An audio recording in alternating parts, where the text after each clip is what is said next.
soldiers on the table march in line. Painted shields and swords, they shine so fine. Dice roll like thunder, sealing fate. In this battle of ours, let's not be late. Wargaming in miniature, no war too small. Battles on the tabletop, we'll conquer all. Heroes made of plastic, armies clash and roar. Wargaming in miniature, let's fight some more.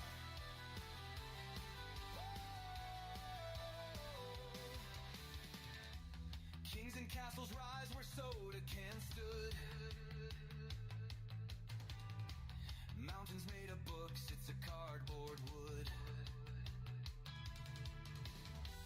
Strategy of giants on a scale so flee. We topple empires with a cup of tea. Wargaming in miniature, no war too small. Battles on the tabletop, we'll conquer all. Heroes made of plastic, armies clash and roar. Wargaming in miniature, let's fight some more.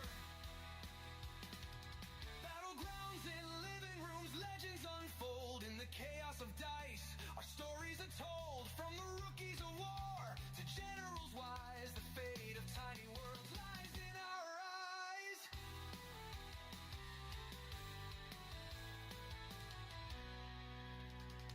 Snacks to the side and the glue close by. We men, broken warriors, give them one more try. Cavalry rides beneath the lamp's warm light. On this tiny frontier, we rewrite the fight.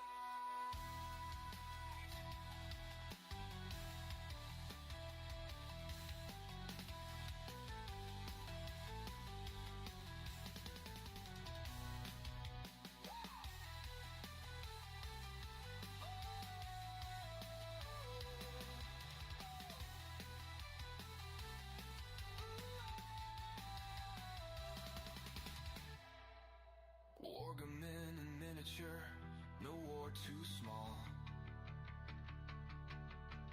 Battles on the tabletop, we'll conquer all. Heroes made of plastic, armies clash and roar. Wargaming in miniature, let's fight some more.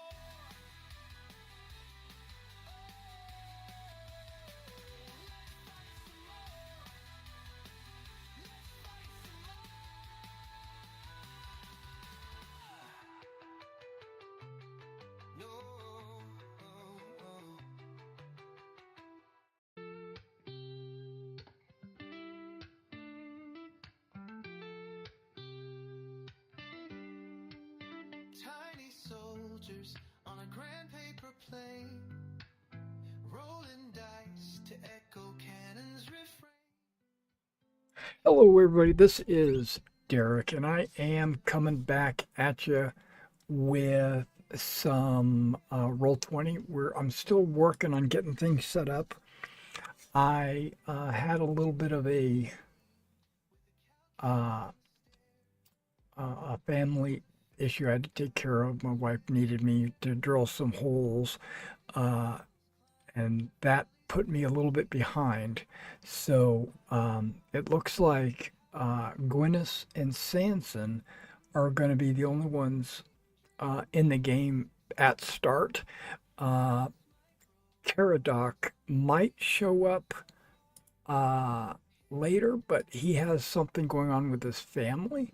So I don't know what the story is there. We will we'll figure it out here in just a minute. I'm gonna take a short run to the bathroom and before we get started, and then once I get back, we'll get started. So give me about two to 3 minutes.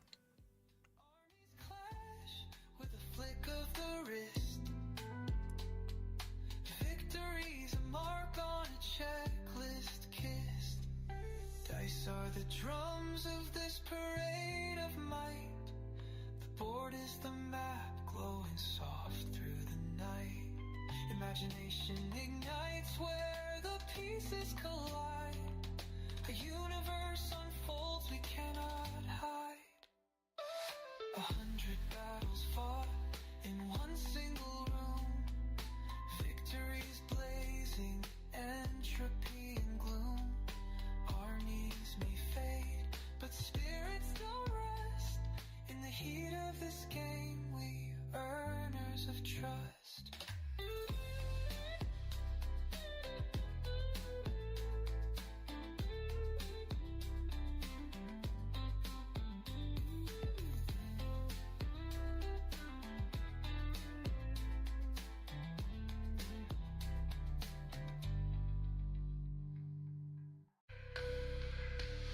In fields of green and battle stage, a world in miniature engaged, with hands that guide the fates of men. The echoes of their clash begin. Each move a story, each step a tale, through crafted lands where dreams prevail. The dice decide the fate unknown, a kingdom built from seeds we sow. In silence ring, a world of war where heroes sing. Through painted scenes and crafted lore, we fight for glory evermore. The clash of armies, the thrill it brings, in tiny realms where courage spring. Each piece a soldier, each game a war. We march to victory on this floor. In every role, a destiny swings, a miniature world where passion clings. Through strategy and daring lore, we live the battles forevermore.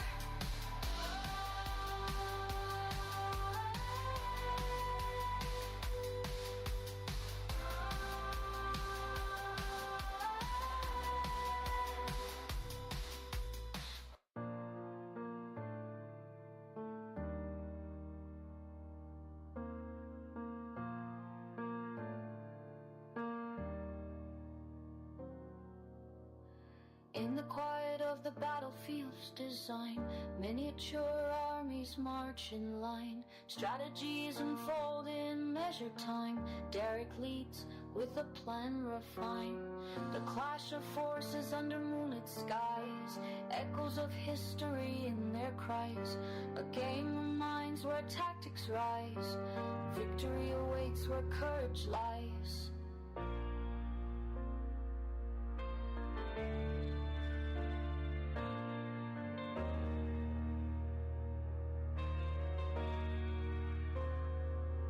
P&O notes trace the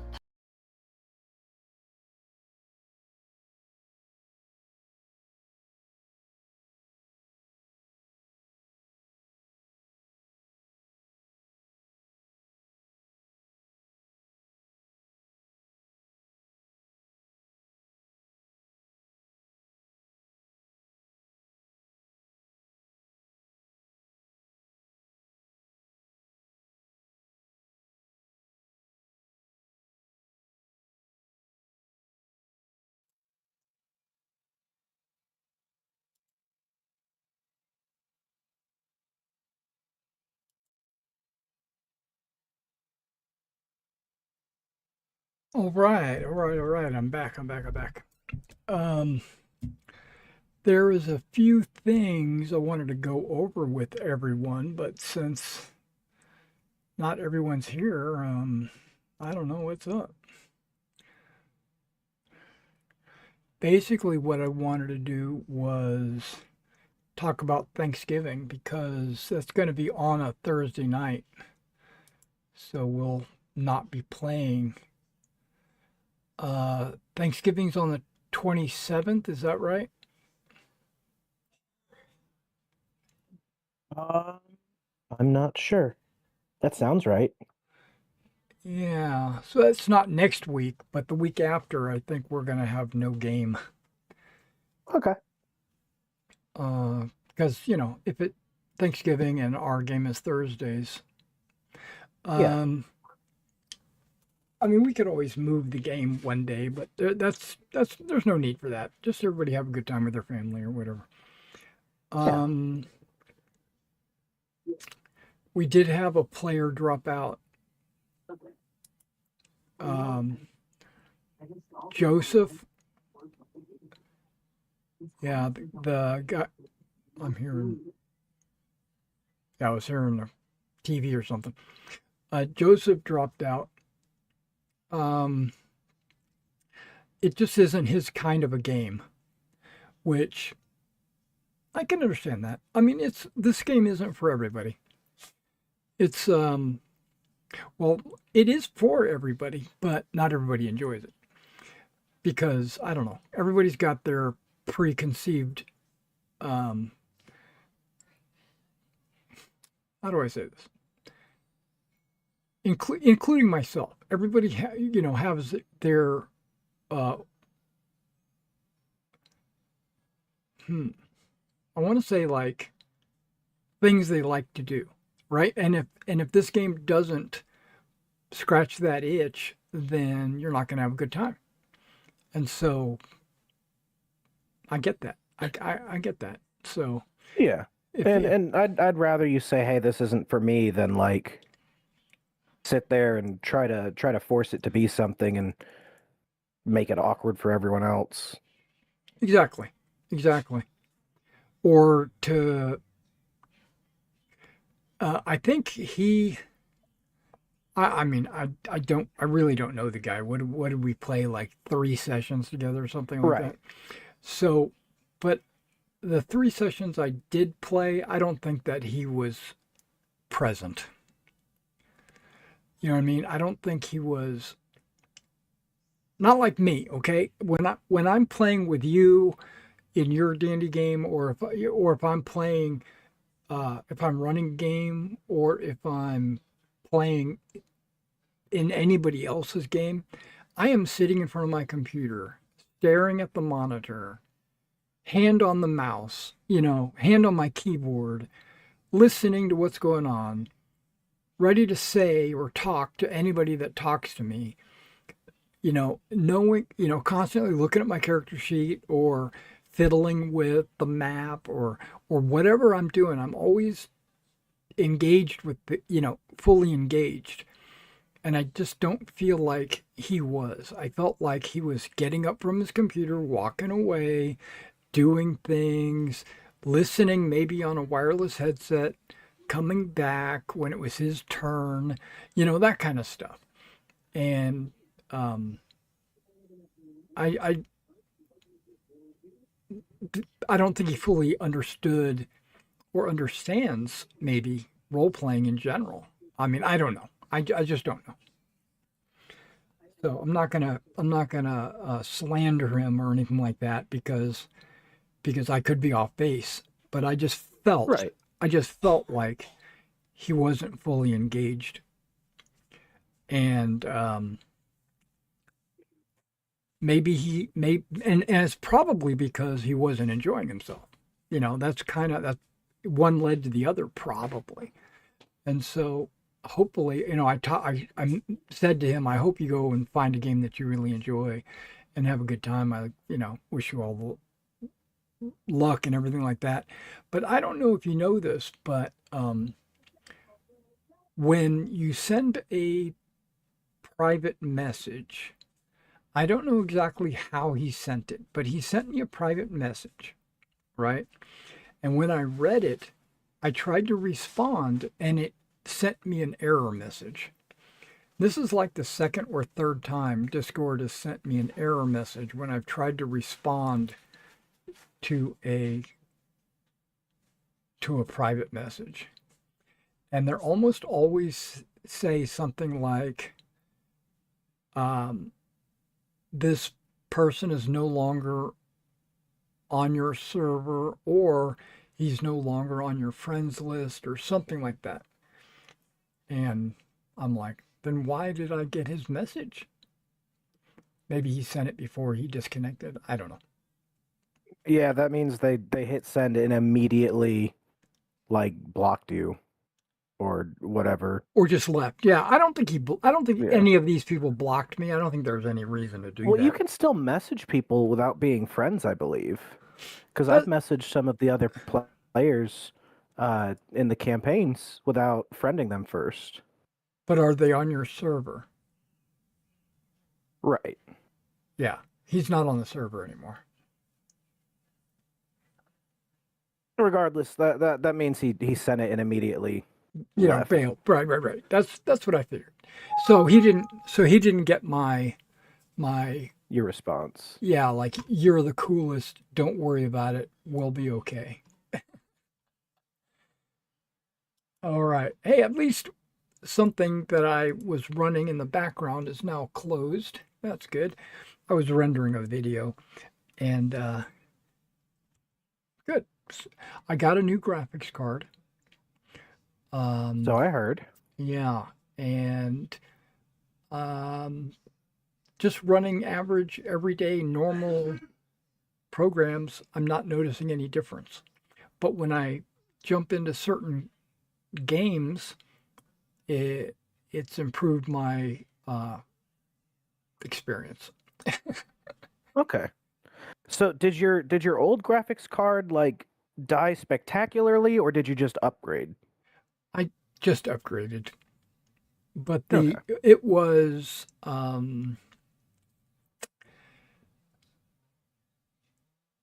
it was it wasn't performing. It wasn't performing. You know, I would try to like when I'm streaming here, when I'm trying to run Roll20, Discord, I'm trying to stream and then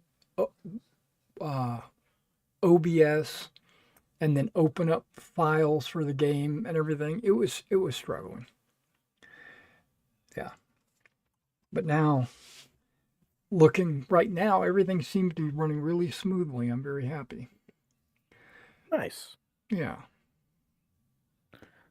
Always nice to get a little quality of life upgrade. Yeah. Yeah. Which I'm going to speak computer nerdness to you right now, but in a specific game, and this is what prompted everything really. In Star Citizen, I was getting really good performance out of my CPU, right? And poor performance from the GPU, right? The graphics card. So I decided it was time to upgrade my graphics card because my other one was over 5 years old. So I said, let's get the new graphics card. So now that I got the new graphics card, now when I go into Star Citizen, the GPU is running extremely well now, but the CPU is now maxed out. And I was like, Well, you know what that means. Now you gotta upgrade the CPU. Yeah. And oh man, now you gotta upgrade the RAM. You know, you could have a bigger case too, and maybe a nice new cooler. Well, speaking of which, If you give a mouse a cookie, I do have to upgrade the CPU. I knew that. I knew this going into it, right? But which it's a means bit spookier.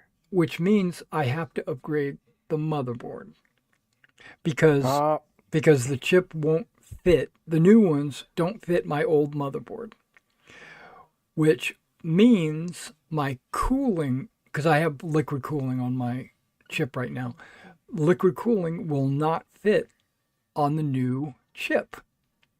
So those three things are next: the motherboard, the CPU, and the cooler. Everything else is rock solid. That's really all I need. But that's another pretty penny, so that'll be a couple more months probably. well, you know, once you have this nice fancy new computer, man, you gotta upgrade your monitors, and then your desk has to match, and and then you need some more replicas to decorate the bigger desk. And oh man, wouldn't you know it, your GPU's out of date again. I have to fix this. That should fix it. Maybe I got to refresh that. Boop, boop. Hey, there I am. Okay, so now my GM camera's not right.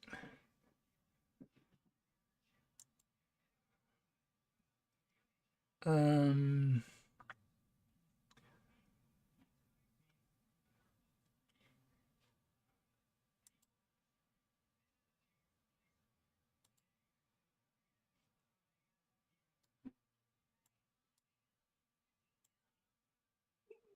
oh my gosh. Okay, yeah, it reset everything. Okay.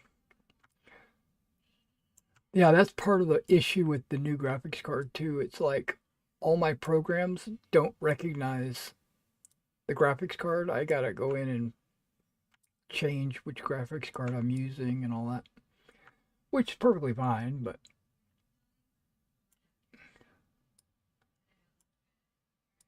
mm,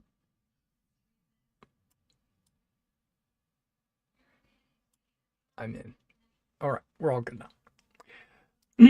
Okay, so Sanson was talking about, and I noticed you noticed, he was talking about buying new armor.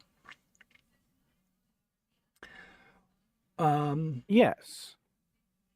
I said yes, but the answer is not yet. Um, the this year, the what are we in? 513, I think. Yeah, 513 is the year that this new armor is introduced. So you're in the year that it's introduced, but it's not readily, it's not like widely available. Yeah, just because it's introduced doesn't mean, the local blacksmith can throw one together. Right, It's like one guy knows how to make it. right. And so what I was planning on doing is, yeah, like one guy invented it, right? And probably a And so dwarf. now people have to like reverse engineer it and It's probably a dwarf. And they exist. And so they're probably gonna like, hey, check this out. This is like really, really cool. And then all the blacksmiths are gonna be like, oh, teach me how to make that. That sounds good.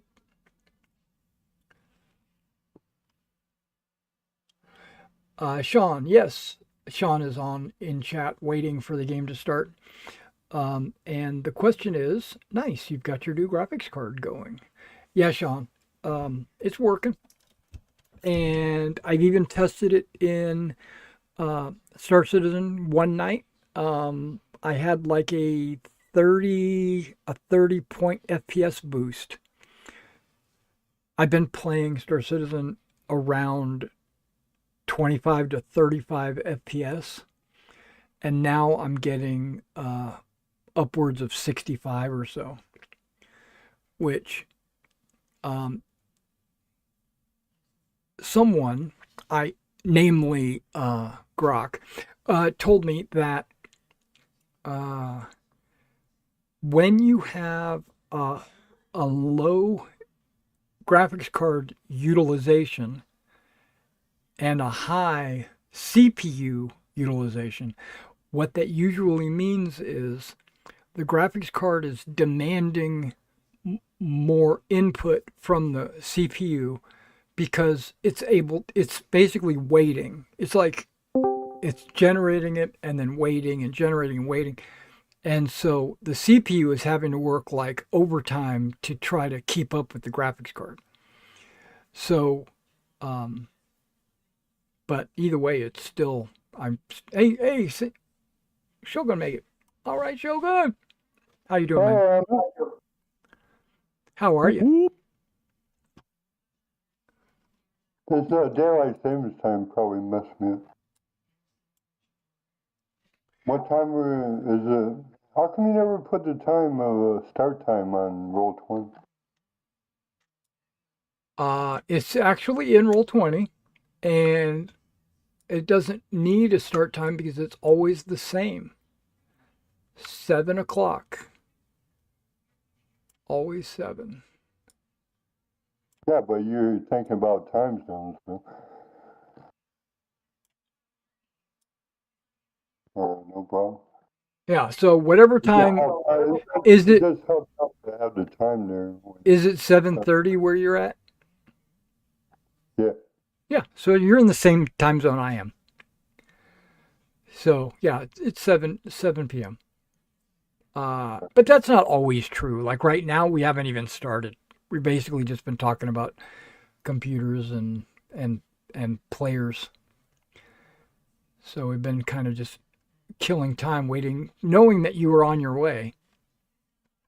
I'm a computer expert. What were you talking about? I was just talking about my new graphics card. Yeah, nowadays you need a good graphics card for a computer.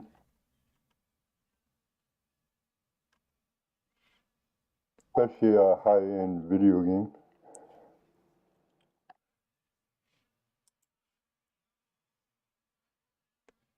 Yeah, before I got this new computer, I couldn't play Starfield. Couldn't handle. Yeah, yeah. Starfield's one of those. Uh, one of those type games. What am I looking for? Oh, I'm right here. Okay, so before we get started, there's a few things that I missed. There's a few. Where? I got you on the Britain map, huh? I thought I had marked. Oh, maybe I just moved you to the Britain map. Okay, maybe I have a tactical map, a battle map. Pricker and the Lothians and I had erased the battle turns. We had started the battle, didn't we, with like a hill and then I don't remember. Damn. I don't. What was the last battle that what was the last thing we did? We got all knocked out except for one guy who survived the battle. But all of us got. I'm still deliberating, and I got 13 hit points. Most of us got knocked out. Just one guy was survived and won the fight.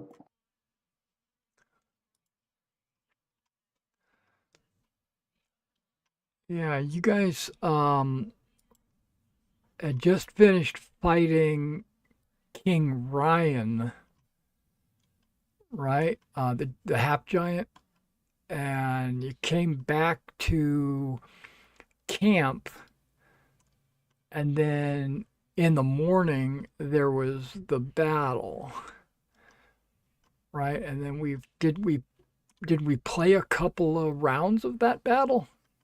Yes, and but we had we all got deliberated except for one, so we had to stand out the rest of the fight. Yeah, the Battle of Terrabil. Like always, you got crit on me in one shot.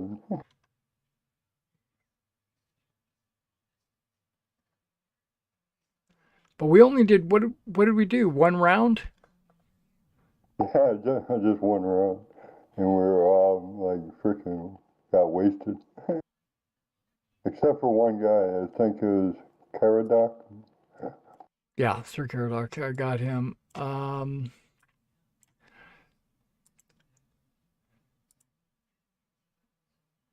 Sir Caradoc was the guy with the highest battle rating in your group. He was default Conroy leader, if I remember right. You guys voted him in. Yeah. That's correct. Yeah. I think it was supposed to go to me for some reason, wasn't it? And I didn't want it. You had the highest glory. and And he had the higher battle. he has higher Yeah, battle. we decided to give it to Caradoc because he had the highest battle. Right. Now, after the battle started, I realized that I had messed up a little bit on some of your rewards. So I'm going to go over them real quick, and we're going to get them corrected. If I remember right, you got 200 glory divided up against the four of you for defeating Ryan's. Is that right? I think that's right. You already received. That is correct. Yeah, That's correct. yeah, you got that. Now, was Gwyneth, were you inspired while you fought him? That's what I'm trying to remember. I didn't go back and watch the video or anything. I probably should have. But I believe you were like you. I think he used passion, Yeah. I think you used your passion, right? Were you inspired or were you impassioned? Meaning, did you get a +5 or a +10? I think it was +5. I got a +5. I think Sanson or Sir Caradoc, one of them got a minus. Right. But you were impassioned or inspired. Yeah, I got a +5. Okay. I rolled a 5. My target was a 20.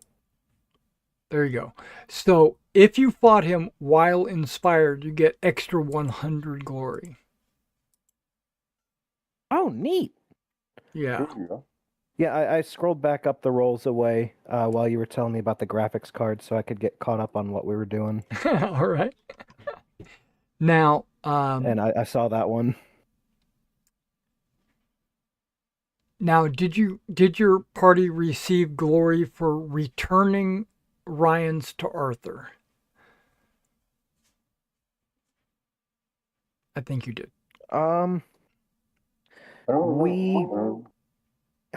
We got glory for the battle. I got a little bit extra because I ran in for an extra round. No. I'm talking about the night before when you turned in Ryan's to Arthur. Yeah, I think we did. I think we got. I don't remember. Okay. I'll assume that you did, right? Okay. Out of curiosity, yeah. how much? What would we get from that? Because if it's like 25, then yeah, absolutely, whatever. It was 25. It's 100 for the party, so. Okay, yeah, then 25. We won't miss that, even if we didn't get it. Right. No, I think I remember us getting 25. I think I remembered it. There you go. I think we've ended every session with getting experience, or not experience, with glory. Try to remind Sir Caradoc. He actually, because he's the Conroy commander, he gets a bonus of 240.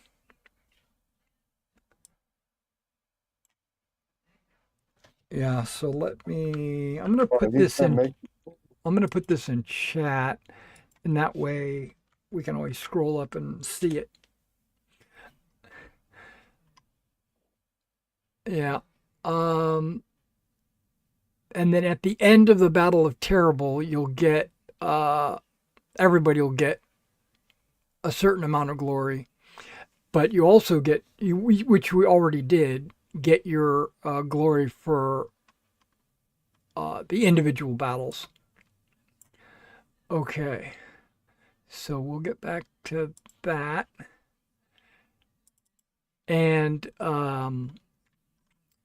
yeah, so it's only been one battle.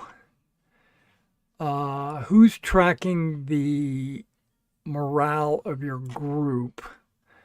I think you did 2 turns because I think you sat out 1 turn. That's correct. I believe we finished the battle because I have the morale and everything zeroed back out. Yeah, we did finish it. I think we finished it. Because 4 of us couldn't go in because we were deliberating and we would have died. The Okay, two then what guys happened in the fell battle back then? for like no reason, and we were able to flank King King Lot or whatever his name is, and Yeah, it King was Lot like a rout. retreated. Yeah, Lot retreated. The guys we went to talk to try and get allies who showed up on Lot's side retreated at like the first sign of fighting and left his flank wide open. I think you got the wrong battle I might. because that doesn't have anything to do with this fight. What was this one? This was this was the giant's brother, The giant's brother. Are right? you talking about the one before the battle? Yeah. Yeah, okay. No, you had the Oops. giant that you fought at night at the lady's tent, and then his Yeah. brother was leading his forces. But he was also allied with King Lot. So when you were started talking about King Lot, I was like, oh yeah, okay, yeah. But no, King Lot Oh. retreating was a long Okay, time ago. yeah. I remember that being the last battle we're in. Yeah, he retreated from the battle. No retreat. Yeah, okay. Well, his army, someone's army is going to retreat, obviously. But Yeah. what was the major events? You were thinking that what you were saying was not the major events. Let's do this. Since you're not going to go re-enter the battle, right? Because you're injured to too great of an extent. You're just going to be Right. witnessing the battle as it plays out. So let me just go over the battle and then we'll be all caught up. How about that? Yeah, let's do that. Okay. Sounds good to me. So early in the morning, you guys engage these Lothian knights. On the map, you should be able to see it, right? I think I've got you on the battle map. Yeah. You got these Lothian knights that attacked, and because you were up on a hill, you eliminated their height advantage for horses and stuff like that, right? Yeah, I think that's exactly what happened. Yeah. And they hit you with their charges and gave you lots of damage, and then you basically had to retreat back to the get healed. Okay, great. Now on turn 2, which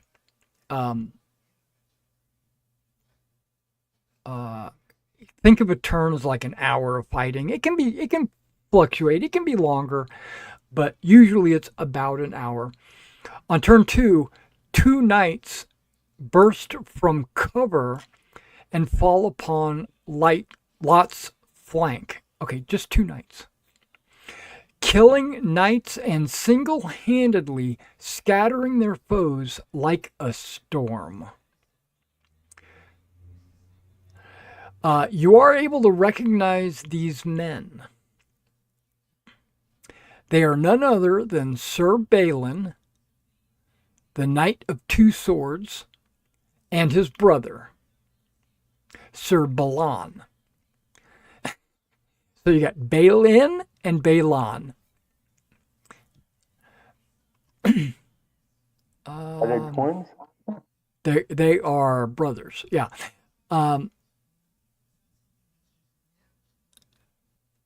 Inspiration sweeps through your ranks. Basically,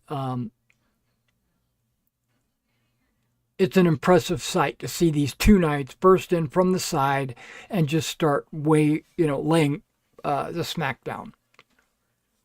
And then there's like battle on the field. Everybody's excited about it. They're enhanced by this inspirational event. And then the hour proceeds. Now we have turn 3. King Lot and King Pellinor clash. You are familiar with King Pellinor because you rescued him from the questing beast and got a lot of praise, right?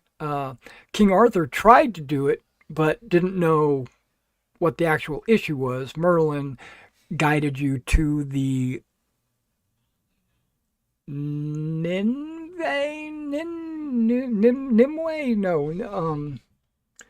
Knuckleby, I think. But it was whatever. It was like a centaur fantasy creature looking thing that you guys defeated next to the lake. Okay, but either way, that was Sir Pellinor, King Sir Pellinor. So King Lot and King Pellinor clash with mighty blows that strew goblets of blood, armor, and flesh around the field. These two mighty heroes fight until at last Pellinor strikes Lot dead, cleaving him from skull to teeth.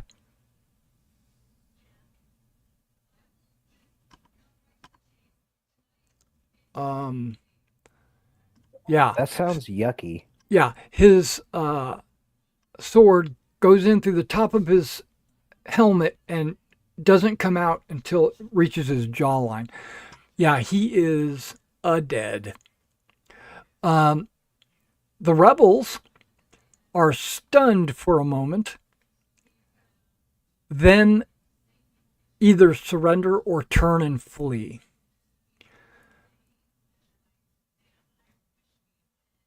Yeah, I'd say that's a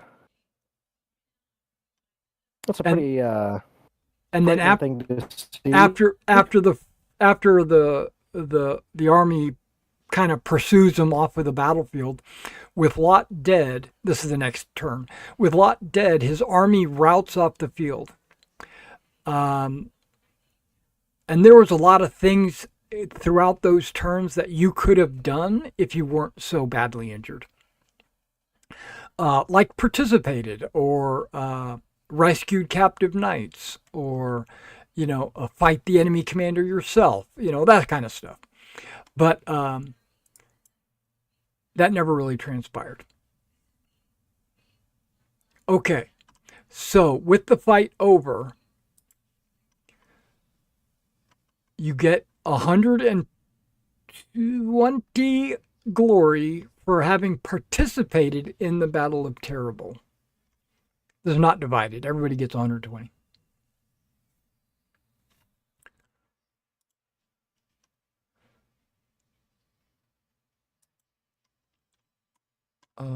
I just read that. Okay, that's not. See, it should be together, but it's not. It's on a separate page.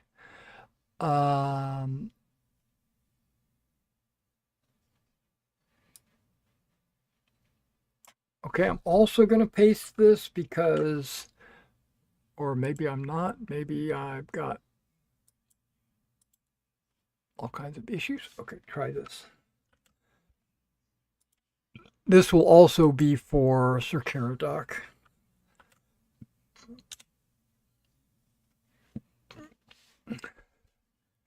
Okay. On my history, the Battle of Terrabil. Yeah, just put an L at the end of that Terrabil. There's an L. I didn't copy it though.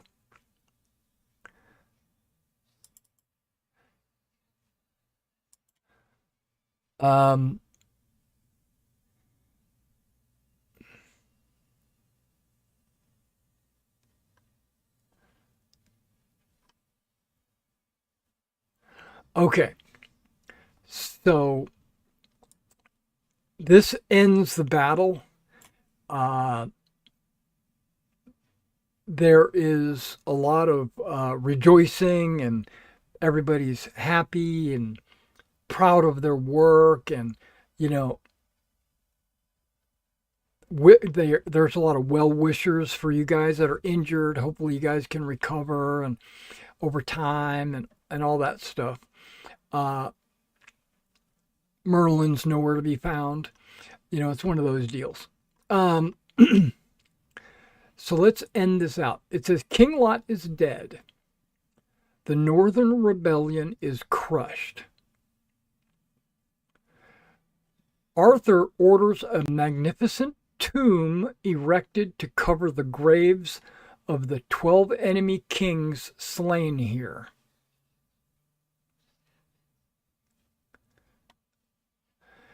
You learn just through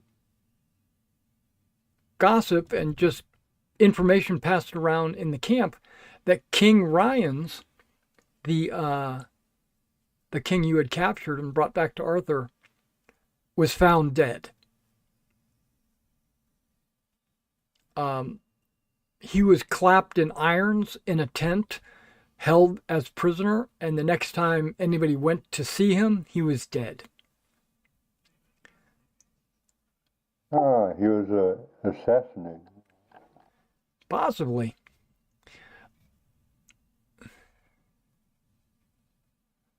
Arthur takes his remaining army, including yourselves. Well, I don't know if he would take you guys. He might send you guys back to Carleon for rest and recuperation. But he takes his men, whoever he has left. He marches northward, seizing the possessions and lands of all who opposed him. Norgales falls, as does Lothian. Arthur seizes the lands of the dead kings, and his army occupies their strong points. Quote, "Let us pray, for this is the last of those forbidding conflicts."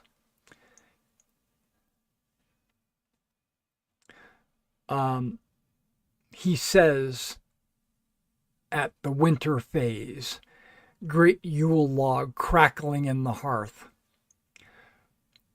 For certes, the Virgin of Battles has been with us, but for the sake of the commons, our farms, and especially our families, let us drink to this being the end of the fighting.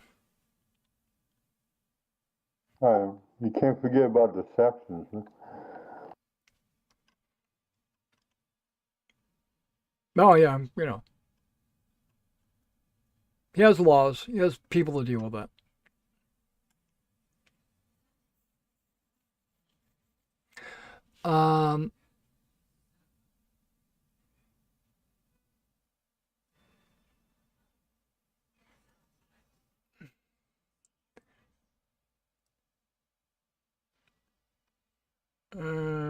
Okay, so you guys probably would have been taken to the castle Terrabil, which actually has the battle's name is after this castle, and this is pretty much where King Leodegrace hangs out. So it's kind of like he's not family, but you can kind of think of him as like a distant uncle if you want, or something like that. He's very familiar with you guys. He doesn't command you, but he kind of respects you guys and stuff like that.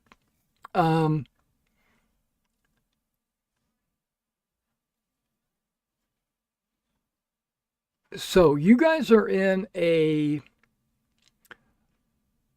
after his traveling north and south, you guys can do 8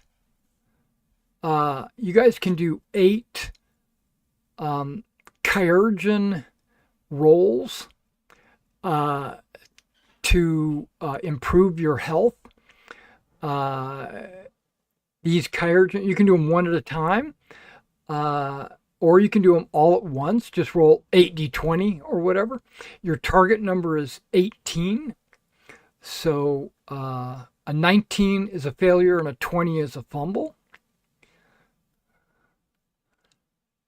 Okay, and if it's not a critical and if it's not a fumble, you'll recover that many times your what you call it? Your Healing rate. healing rate.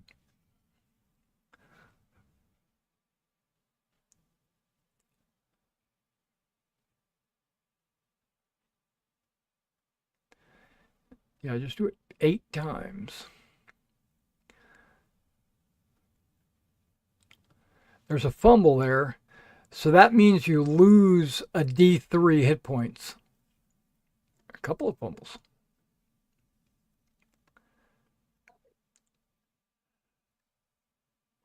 Failure means you oh, okay, wait a second. A failure means you don't gain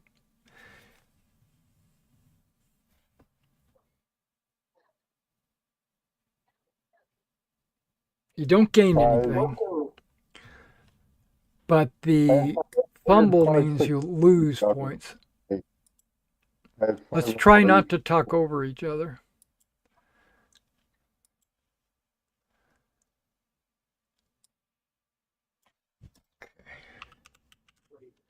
Heal. I'm actually back to full health before my last roll.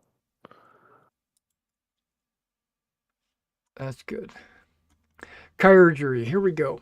So I had a Critical nice is extra week. Oh, you're good then. Critical, there's no criticals. Okay, success means no deterioration occurs. Failure means deterioration occurs. But fumble means you lose a D6 hit points, not a D3. Okay, so deterioration, what does that mean?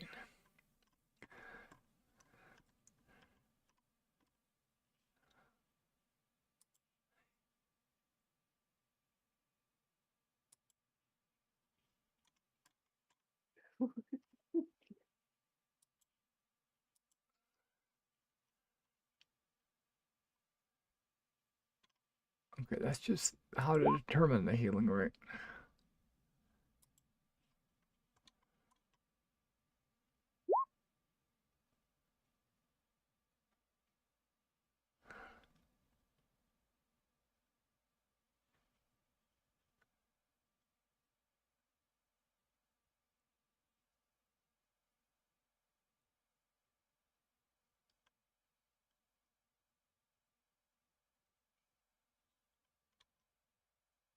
So I had 5 successes and 2 fumbles.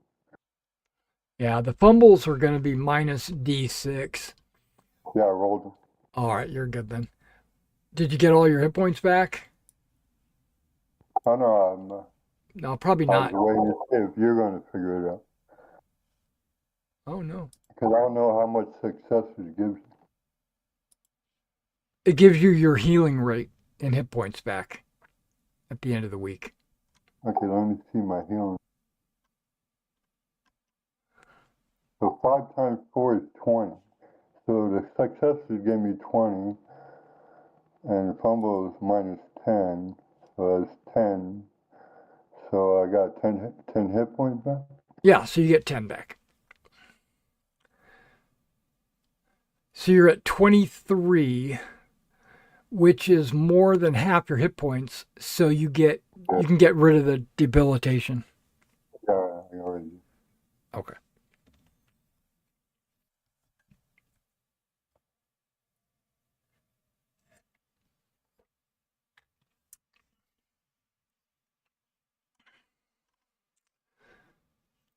Okay, so Arthur makes it back.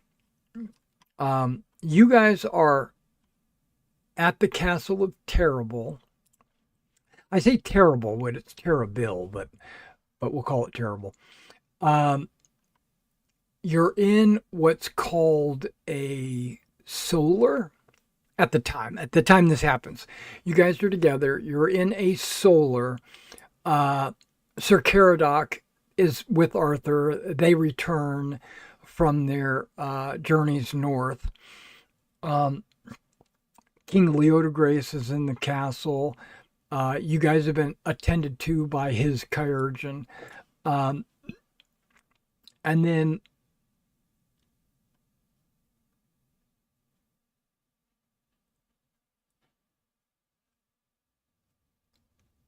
okay, before you return to uh, um, Carleon, to resume your duties, and then eventually we'll jump into a winter phase.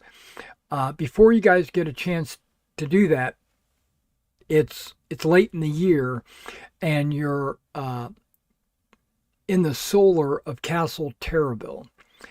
And in side text it has, the solar is a small private hall used by the Lord and then family. It is usually situated on an upper floor with good access to light.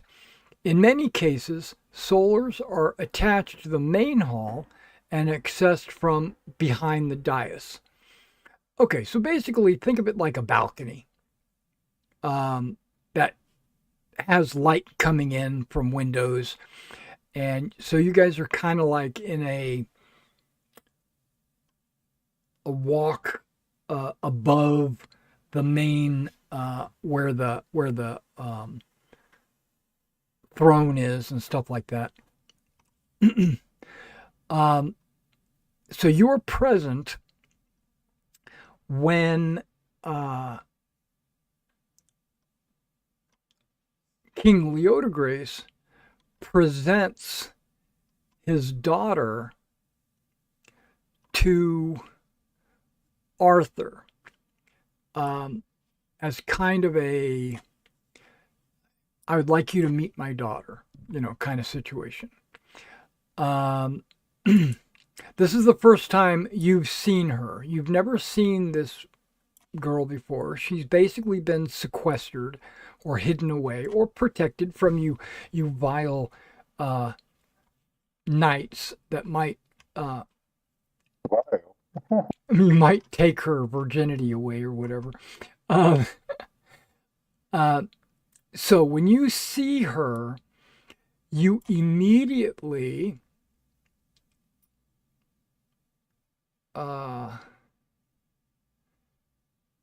you find yourselves enthralled or consumed with the desire to possess or protect her at all costs.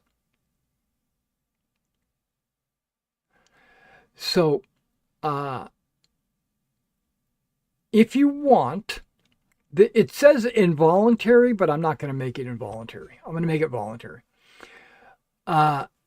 You need to pick up an adoration passion of Guinevere.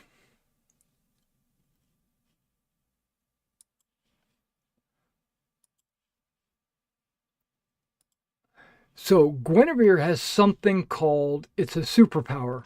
It's called transcendent beauty.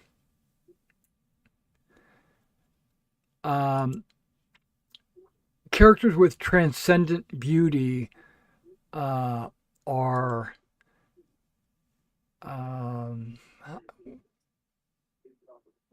basically everybody like trips over themselves trying to help them, Okay, to see if a adoration is gained, you must roll your lustful, arbitrary, and honest traits as a test. Oh, okay. This is there's a technique for doing this. Okay, so you need to roll lustful, arbitrary, and honest.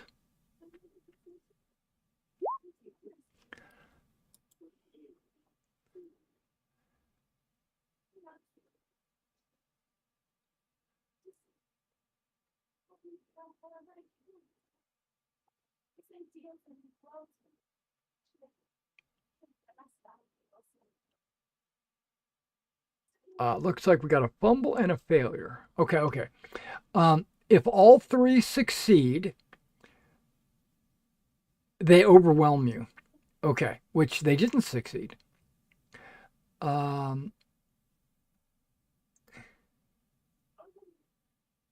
If the character fumbles any of these trait rolls, they generate a jealous obsession.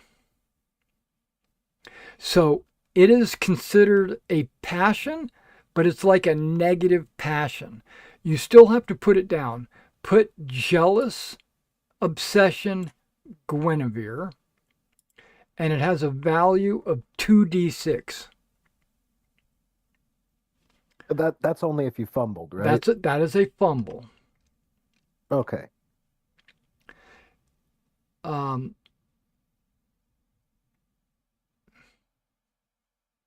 And if all three succeed, we are overwhelmed. correct. If all three succeed, you must take an adoration passion. But with a failure, you now have a choice. Okay.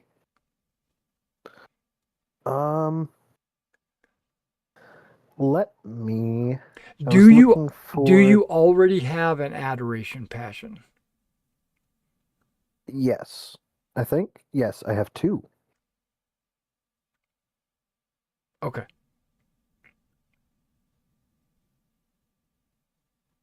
But I was going to You see. may only maintain one adoration passion at a time.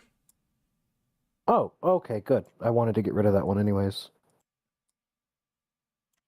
Lady Jenna, who I did not end up with, and I will keep the one to my wife. Your wife. Now, do you want to Yes. create an adoration for Guinevere? No. Okay. Yeah, you're not forced to because you didn't succeed on all 3.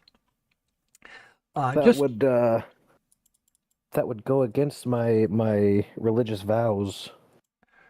Well, you can't control yourself, but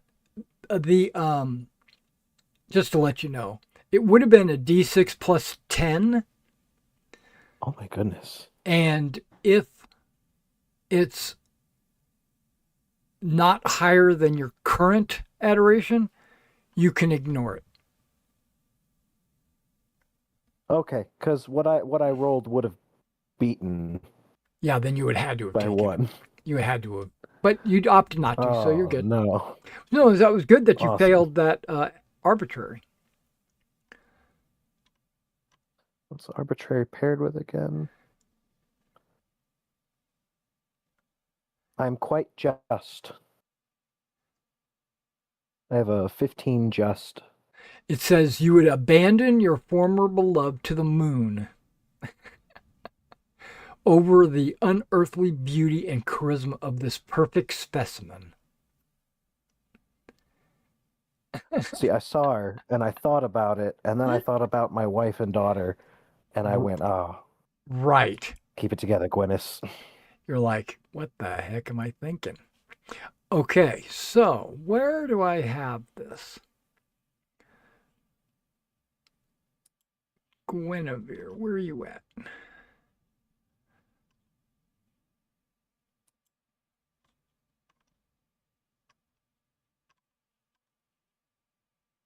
Yeah, we could have come up like Sir Lancelot did. Exactly. Yeah, exactly. This is Bearding the Lion. You just finished that.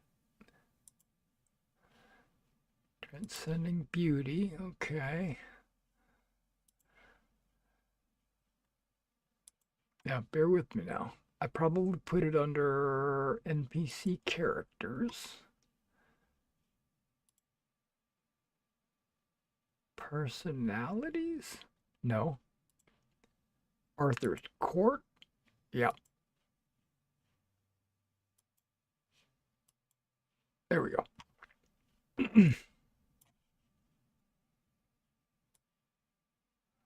Yeah, she has a glow to her.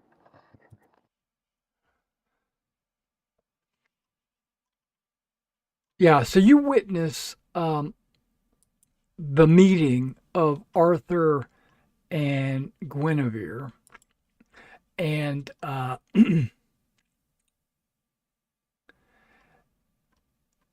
so Arthur's never seen her before. You guys have never seen her before.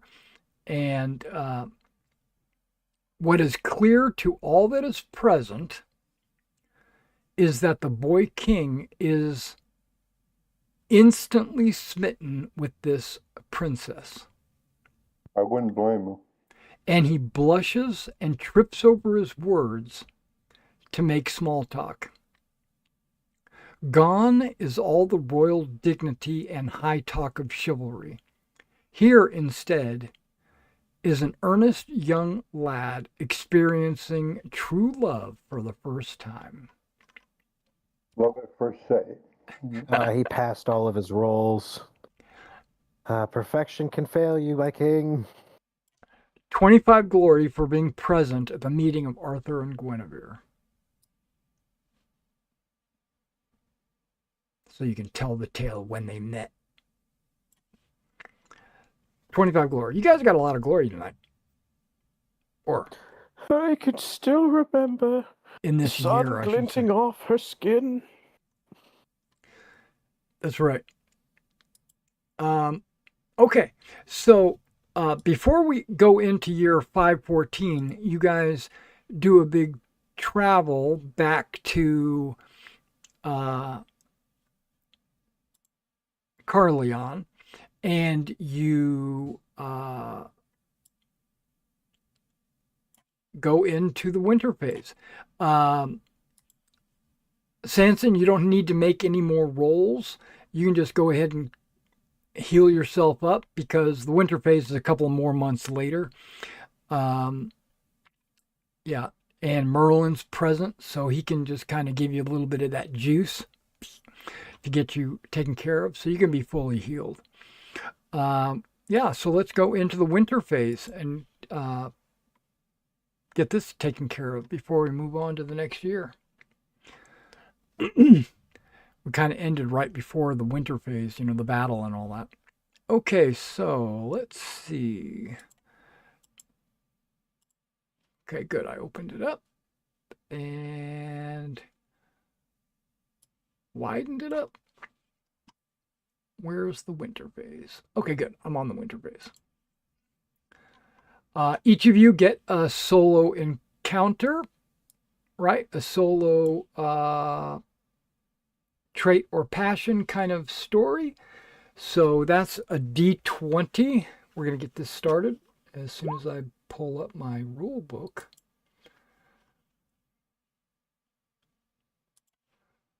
Hanson has a 16.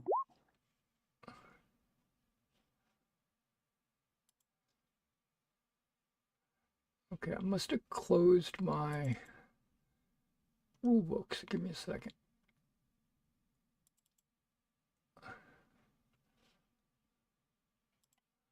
I only got 2 checks while I was one-shotted a couple of times.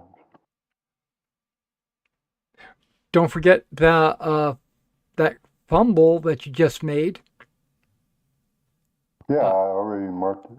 Oh, okay. Arbitrary. So I got 2 checks this time. Yeah. Not very many this year, I guess. This year went pretty quickly. Okay, let's see what we got here. There. Am I there? I'm there.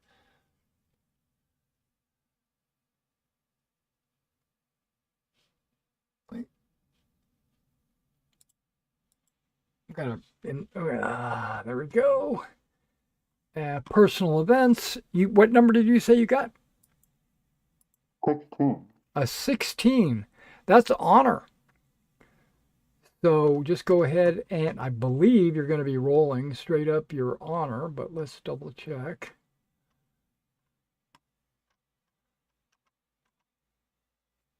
Yeah, just roll your honor.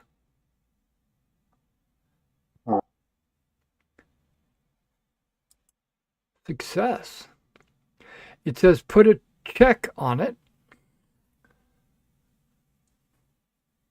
Your peers praise your honorable conduct. Gain glory equal to your appearance. All right, 17. And Gwyneth, you got a 10. Spiritual. Spiritual, huh? Yeah. So you would roll. My mouse. That fits. There it is. You went The on dog? pilgrimage. Oh. A crit. You went on pilgrimage to a local sacred place. If you can afford the cost of the trip, which is 1 librum, Oh man, that's really breaking the bank there. I've only got 99 of them. it says make an experience roll for the trait or passion, and then when you're done, check it. Hold on. I'm subtracting the amounts to 5. There we go. Okay. So you're Subtracted paying the librum. you're paying for the trip. Yes. Okay. Make It's a it. librum. What's that? It's a librum. That's nothing. That's a gold piece. Yeah. Yeah. I You're have just 99 of those. yeah. You're just paying people to like eat and sleep and stuff like that. But go ahead and make a skill roll, experience check. For spiritual. Yep. Okay. So I failed because I wanted higher. Correct. Correct. Okay. But now you do get to put a check on it, Mm-hmm. and you gain a free reroll next year, thanks to the Wait. vision you get. That's awesome. This I'm this going allows to you note. this allows you to reroll any statistic roll, opposed or unopposed, once. You must abide by the outcome of the second roll. Oh. Still, it's not like I'm gonna re-roll a hit hoping for a crit. No, they reroll fumbles. Yeah. I'll save it for when I fumble against the next minor knight. Yeah, there you go. But just know that you're going to get a free reroll. Got to mark I'm that looking for a somewhere. good spot to put Yeah. it. It will be in my holdings with my money. Okay, that's fine. And it's only usable in 2014, or what did I say? 2014. Oh God, I don't think I'm gonna live that long. Yeah. Be You're amazing. great, and Oh no, I end up being the knight guarding the Holy Grail. Yeah. What is it? 815? Yeah. Whatever the year is. 513. 513. Well, we're going into 514. Yeah, there you go. That's right. I'm glad someone's paying attention. Yeah. So you can only use it that year. So put an expiration date on it, basically. One free reroll for any statistic roll. Only good for 514. Yep. All right. So you guys got your personal events done. Now we go to your experience rolls. Now go through, roll your experience rolls for all your skills that have checks.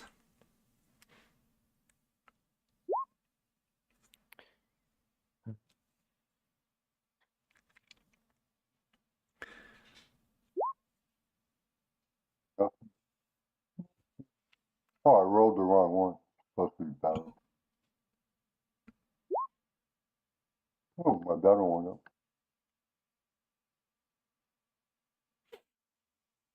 There you go.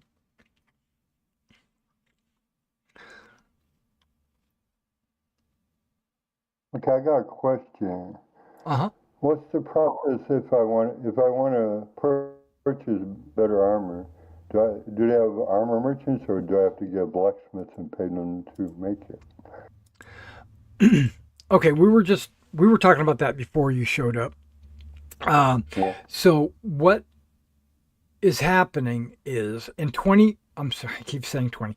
In 513, which is your current year, right, before the winter phase, in 513, there was an invention that where the armors got better, but only just then.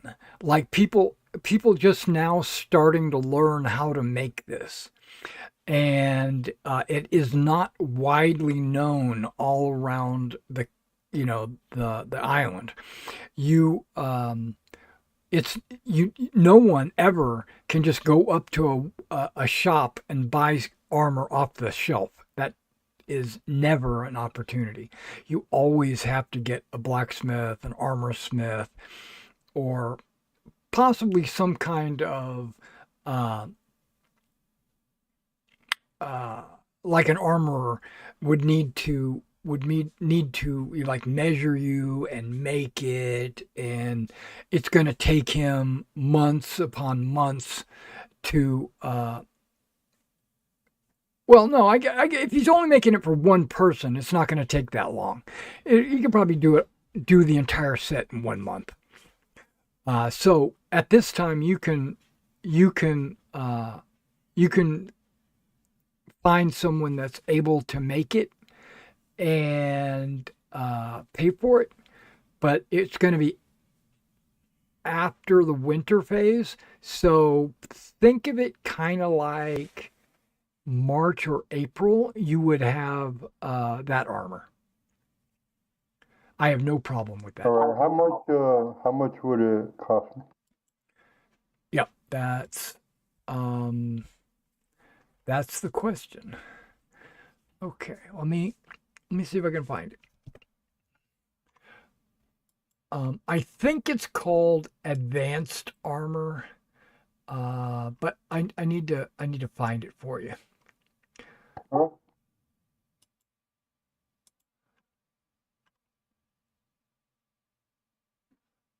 I would think I would have it in my handouts. Where are my handouts? Yeah, if I could get a better helm as well, that would. Does this better armor happen to come with the Nike symbol chiseled into it? Nikes. I don't Like think in Knight's Tale? I don't think so. What happened to my handout? Oh, there it is. Okay, I got it under players for some reason.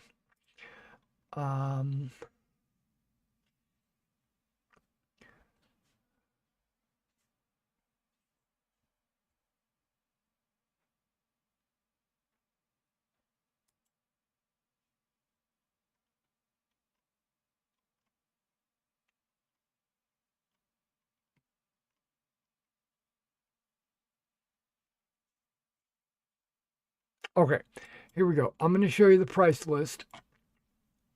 And if you scroll down to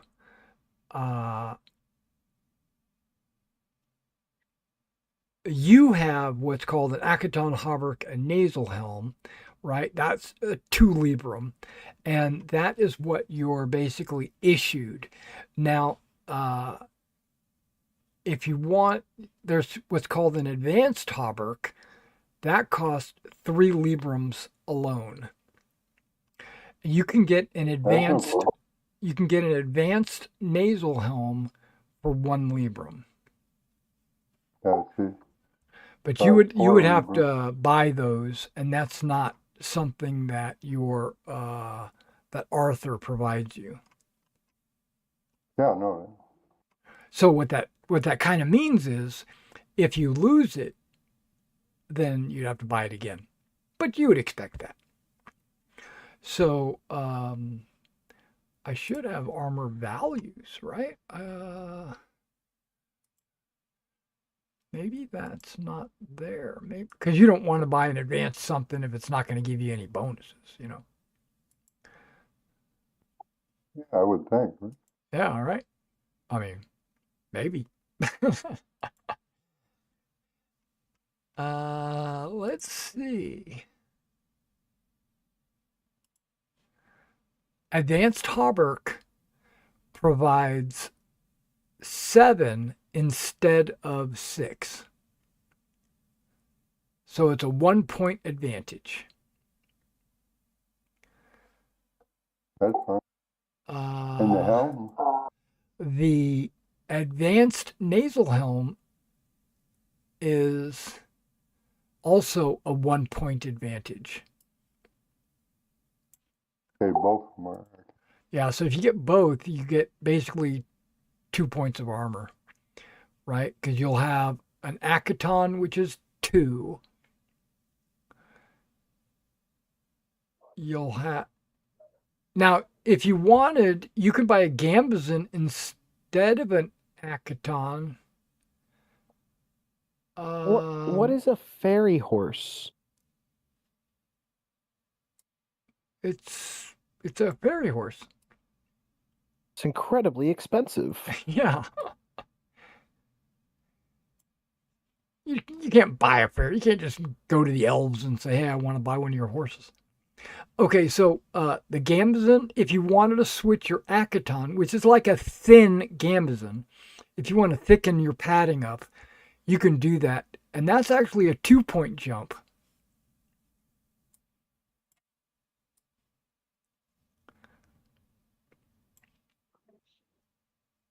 So How much is that? uh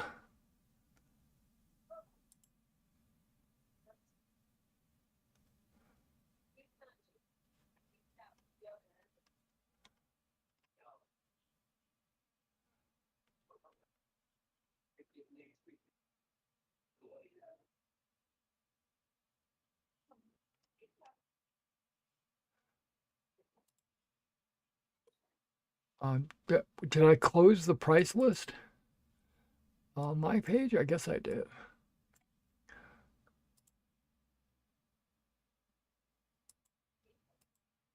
Let me pull that up. Yeah, Gambazon is 60 denarii.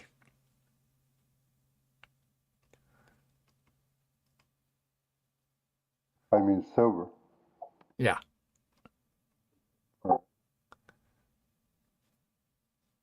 So that's 3 librum and 60 denarii.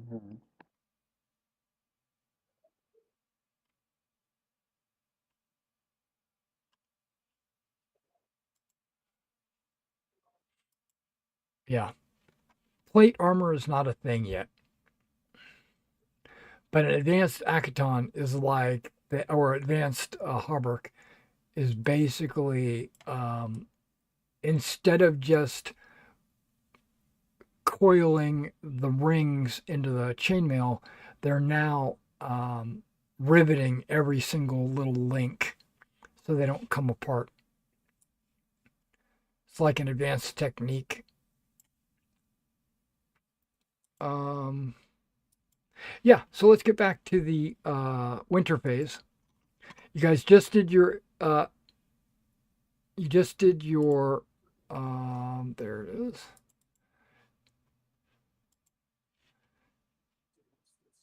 Your experience, right? Now, economic circumstances. You would Hold on. No, it didn't go up. All right, I'm good.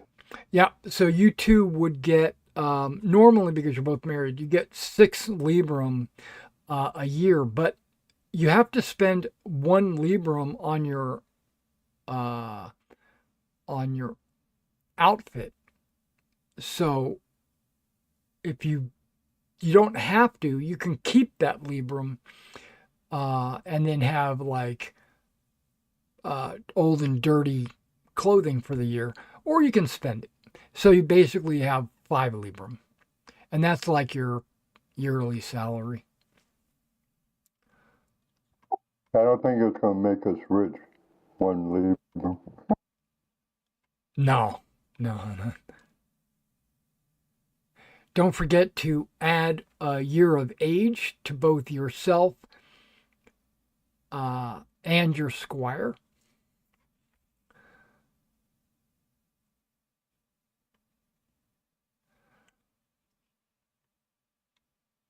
Now, your squire gets to try to improve. Okay, how old are your squires? Are they like 17? Are they 18 or more? Yeah, mine's 18. Okay. Mine just turned 17. Shouldn't they both be exactly the same age? Um, You might have missed one. no, Man. I think mine was a year younger than his, wasn't it? No. They were both 14 No. when they started. Okay, which is when we were 18, When right? you were Or 18. 20? Yeah. Oh, hold on. Holdings. Knighted in 508. Correct. So they were born 490. That'll make them 23. They were 14, not 18. Well, they're 20. That would 18. make them 20. They're only 18. Because we've been knights for 6 years. 508, 14. Yeah, you've been. Yeah, because it's what, 514? So yeah, they should be 6. They should be 20 years old. Right? I don't know. I added the age every winter phase. Yeah. I got 18. No. Your squire, none of your squires died or anything, right? I don't think so. No. Yep. The I youngest don't they can. think I don't think we got squires right away. That's probably why. Oh, yeah. I don't think we got them until after the siege. Okay, so subtract 1 year. So you would have got them 509. Then yeah, that would put them at 19. Okay, so they're 19. I might have missed one. Might have missed. Okay. Easy to believe. And now you roll for all of their skills and passions. If it's less than 15, it automatically goes up by 1. So you don't even have to roll, you just raise it by 1.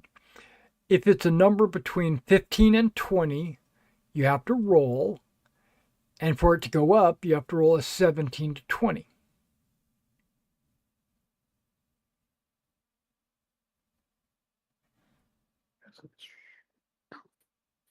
There he is. Okay, you lost me.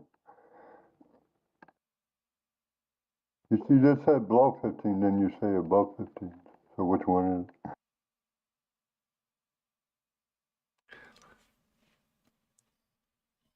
If their skill is less than 15, if their skill is less than 15, Oh, they get a +1 to that skill. If their skill is somewhere between 15 and 20, you roll a die, and you have to roll a 17 or more for it to go up by 1.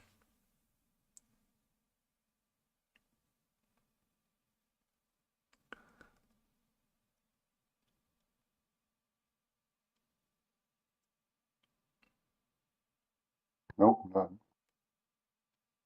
Okay, skills. Sanson, you done? Or are you still rolling them? I got skills from where?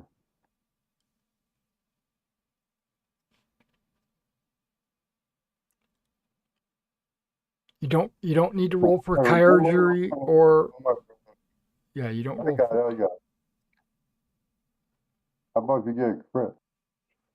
it goes up by 1 because you rolled a 17 or better.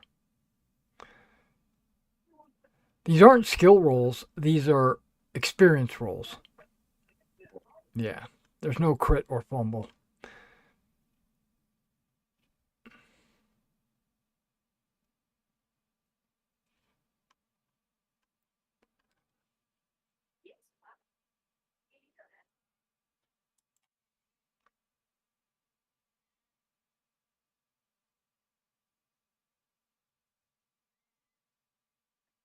Gwyneth, you got your Squire rolls done? That's a lot of rolls. It is a lot. Said if it's under 15, it just goes up by 1, correct? Correct. Yeah. Yeah, he didn't have anything to roll for. Okay. He's not very good at stuff. He's Right. getting there. Yeah, yeah.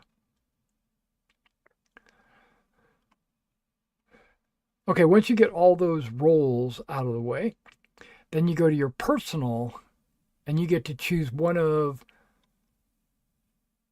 5 things. Add 1. Wait. Add 1 point to a trait, decreasing the opposite. You can add or subtract 1 point from a passion.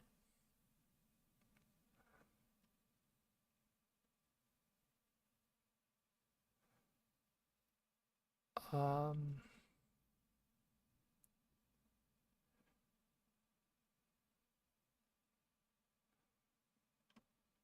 you can add 1 point to strength, dex, con, or appearance.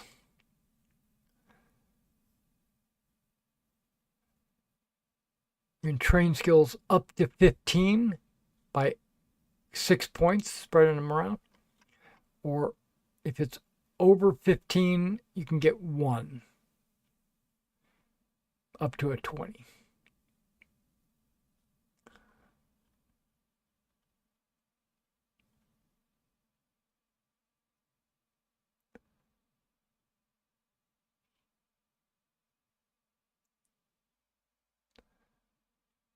And this is for your personal self, not your squire.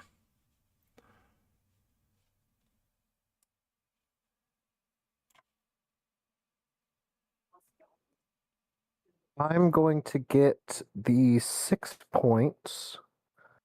I'm going to throw 1 at awareness. Takes me to 15. I'm going to throw 2 at charge. Brings me to 15. And the other 3 into my battle. Puts me at 11. There you go.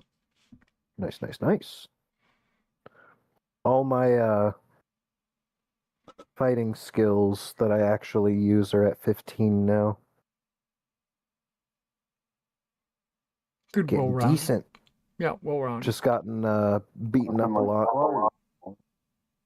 Okay, skills for me. Skills for you. You can raise or subtract a personality. You can raise or subtract a passion. You can add 1 to a characteristic.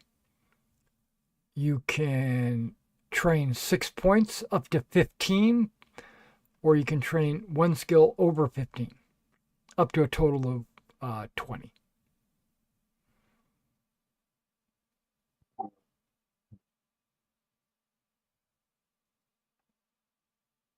Let's raise spear by 3. We got 14. Got 2 more to go. No, 3 more to go. 3 skill points. All right. Yeah, I think I I'm would gonna choose pull that. I'm gonna pull Orray up to 3, up to 9, 6 to 9. Okay. I think I would choose the 6 points as well until everything got pretty close, or until a lot of things got to 15, and then I would have to start thinking about, or maybe stats, because stats are important too. Okay, so we Well, got, my stats are pretty high already, so. Yeah. Yeah. okay, so that was training and passion. Now you get 1 prestige point for every 1,000 glory. I got 3. Okay, Same as well. so you can raise a statistic by 1 point. You can lower a passion by 1 point. You can guarantee your heir is conceived. And you can guarantee a child is healthy. I think I'm gonna raise my appearance by 1. Okay. You start shaving or combing your hair. I got one of those cool mustaches that troll around. Okay, yeah, yeah. Wasn't there a way to use the prestige on our personality? Yeah, you can lower a passion. You can raise a, Do that. you can raise a statistic, or you can guarantee health of your kids. I'll just take 3 stat points. 2 How strength how puts old me is your at, babies? oh, right.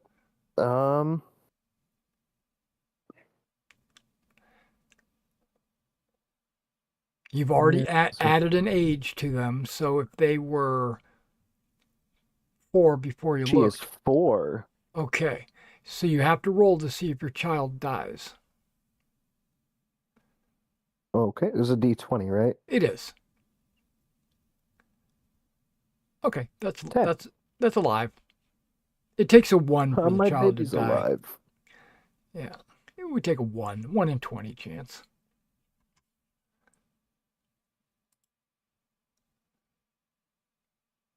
Sanson's kid is good too. Copycat. I got 2 of them. Also good.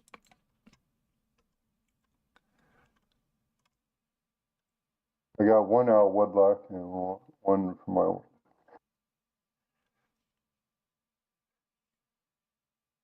Are you trying to have another child? Not for the moment. I got 2 kids. That's more than enough of them. Yes. I got 2 boys, so they could become squires when they reach it. Okay.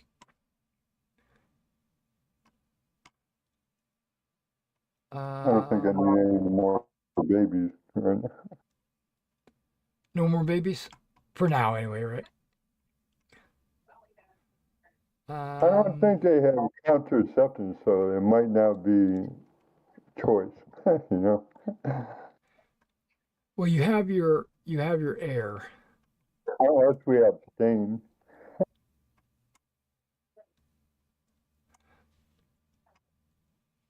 And my character is not the kind to abstain from sex. Okay, so Gwyneth, you're going to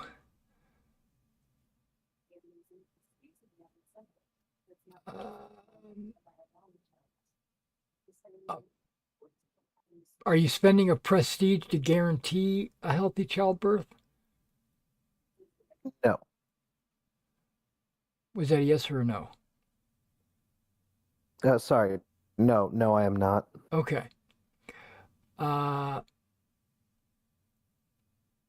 So she has to roll a constitution check applying these modifiers. I gotta find her. Lady Gaga. His constitution or the woman's constitution? She Now, does. So does she's she going for a 15. have you been adding 1 to her age as you've been going along? I cannot edit her page.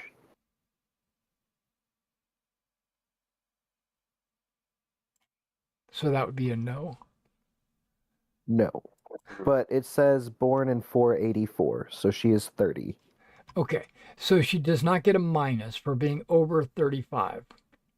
She's not poor. She's older than me. She's not impoverished.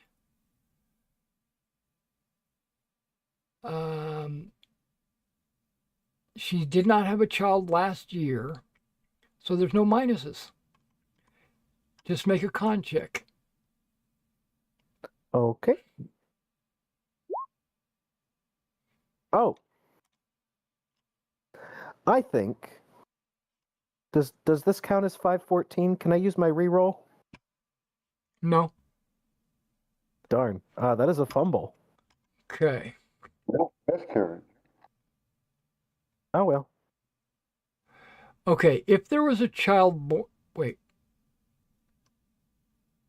After making the roll, check the results. Okay, hold on.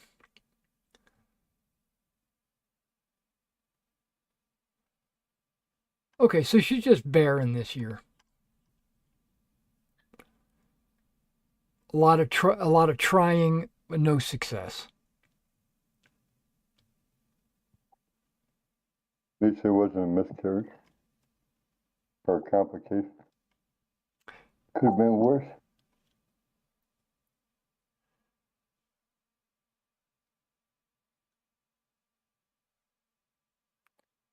Wait, wait. On this price list, hire a fishing boat, no questions asked, paid in advance, £half a pound minimum. Oh, no, no. Okay, this says after making the roll, check the result below. Okay, okay. So, yeah, was there a child born last year? No. Okay, otherwise, that would be tragedy strikes. Roll a d7. That can't be right. What is this? D6. Okay, D6 with a modifier. +1 if this is the first conception for the couple. It's not. So just It is roll not. just roll a D6. 5. Mother is now barren. Ouch. Oh. Healthy You don't have to worry about healthy child born. Roll another D6. It says if it's odd, it's a boy. It's a boy. Okay. So you got a son, but it damaged her, so now she can't have any more children. Oh well. Got a name? Um, Oh, I'm sorry. I shouldn't I have did told not you have this. the months of planning that he did. It says, note the couple may not know they are barren. Oh. A spouse in a barren marriage may prove fertile with someone else. Well, in all fairness, if this turned out to be a boy, I wasn't planning to try for another one unless something happened to him.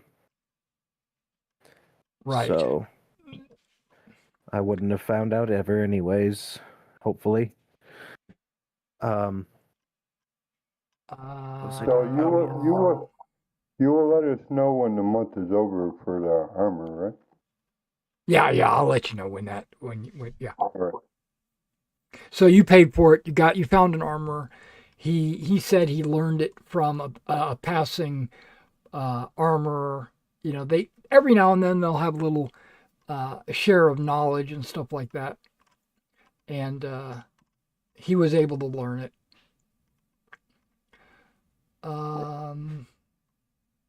Yeah, so we don't roll for death at age 0, so only when they turn 1 year old, which happens next winter phase. And when's the last year that you roll for death? 5. 5 years old? Yeah. If they just turn 5, they roll. If they turn 6, they don't roll. They don't roll anymore. They pass the danger zone. Okay, guys, you have finished the winter phase. It is now 5:14. I do believe everybody should be healed. Everybody should be, have their armor paid out or whatever. I think we're gonna go doing your normal nightly duties and everything for the next few months. So I think you're gonna have your armor and everything. But let's double check.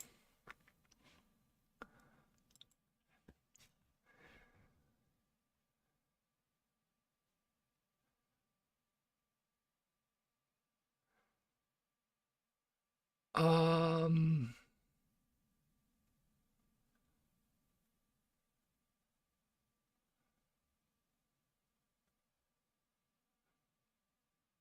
yeah, this is a few months later. So yeah, you can definitely have your new armor. all the other knights, are they'll come by every now and then and kind of look at your armor and get a good view of it and check it out and say, "Oh, this is cool. I wish I had it." It's how much does that cost you? That kind of stuff is going on. And to make sure I have that down right, what were those armor values again? Got 3 for the nasal helm. 3 for the Was there a nasal. handout? 3 for it's in your The if you On the go settlement to the compendium and you type in I searched for it and it popped up, but when I click it, it gives me a page not found. did you type in armor? Well, no, it shows up like the search results has Hauberk, Advanced Hauberk. But when I click them, you picked the wrong one. oh, okay. Scroll all the way Armor. down to where it says table 9.2. Ah, okay. Page not found. Yeah, because that would be. Weird. Let me look. 9.2 armor. Armor table 9.2. It's the same exact thing. Rules armor? Nope, that's just rules. Armor types. But these ones are giving me pages. That's good. Next one should be armor, not armor value. Ignore that. All right, so it's armor. Protection values. I don't see that one. Okay, I'll give them to you. All right, the Hauberk is armor class 7. Advanced Nasal Helm 3. And that Gambison? Gaddison 4. Okay, cool. I had him down right. Sorry about that. So it's a total of 16. 17 for me. Total of 14 with shielded. Oh, shield, yeah. Total of 14 with shielded 20.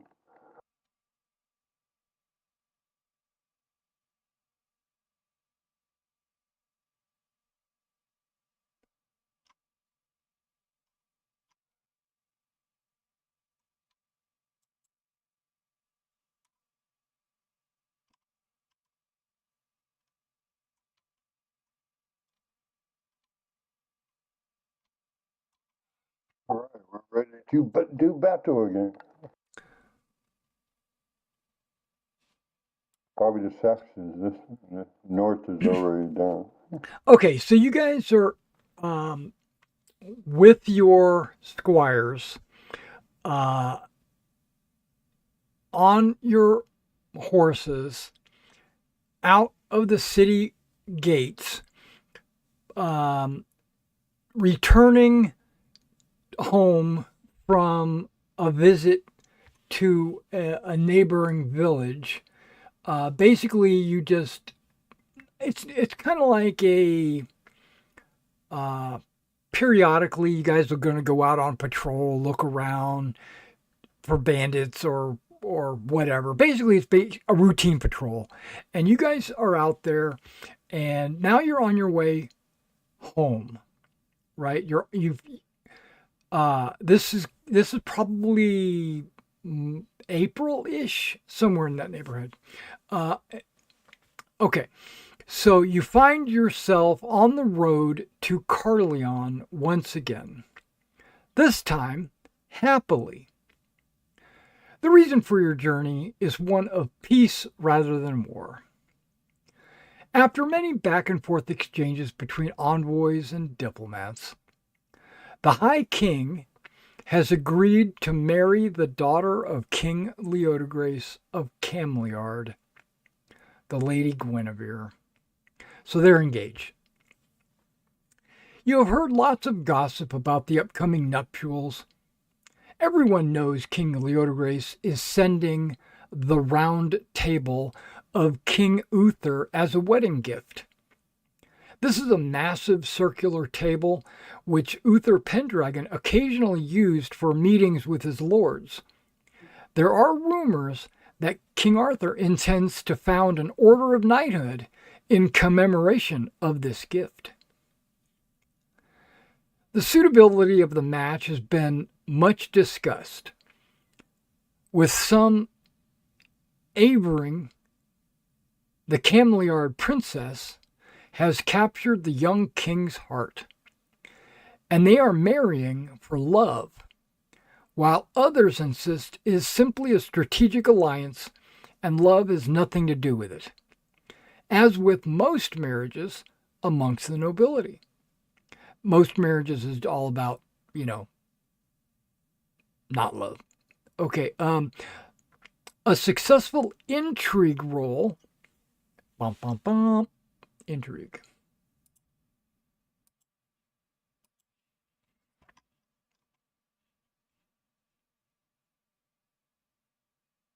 Okay, not a success unless you want to re-roll it.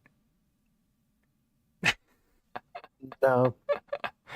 Okay, with a successful where was I at? Divulges that with a failure, you know that Merlin has his own opinion. That's all you know. Merlin has thoughts about this marriage.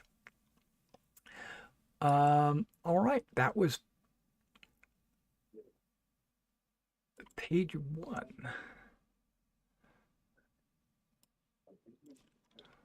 Knowing Merlin, he probably thinks she's ugly and Arthur could do better. That's right. That's right. Nothing's good enough for Merlin. That's exactly right. Merlin hasn't been seen a lot this winter. Everything's starting to thaw out. All the snow is all melted. The leaves are starting to come back. The world is starting to return to a comfortable state. And you are within a day's ride of Carleon on a fine early summer morning. You almost make an awareness roll.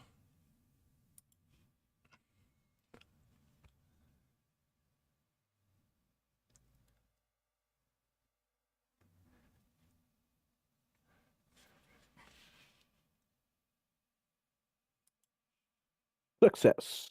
At last. Success at last. Sanson has a failure. Okay, we got a success. You, Gwyneth, hear a ghostly noise on the breeze. The disembodied howls of hounds on the trail of their quarry. You get, because you made a success, you get to make a folklore roll.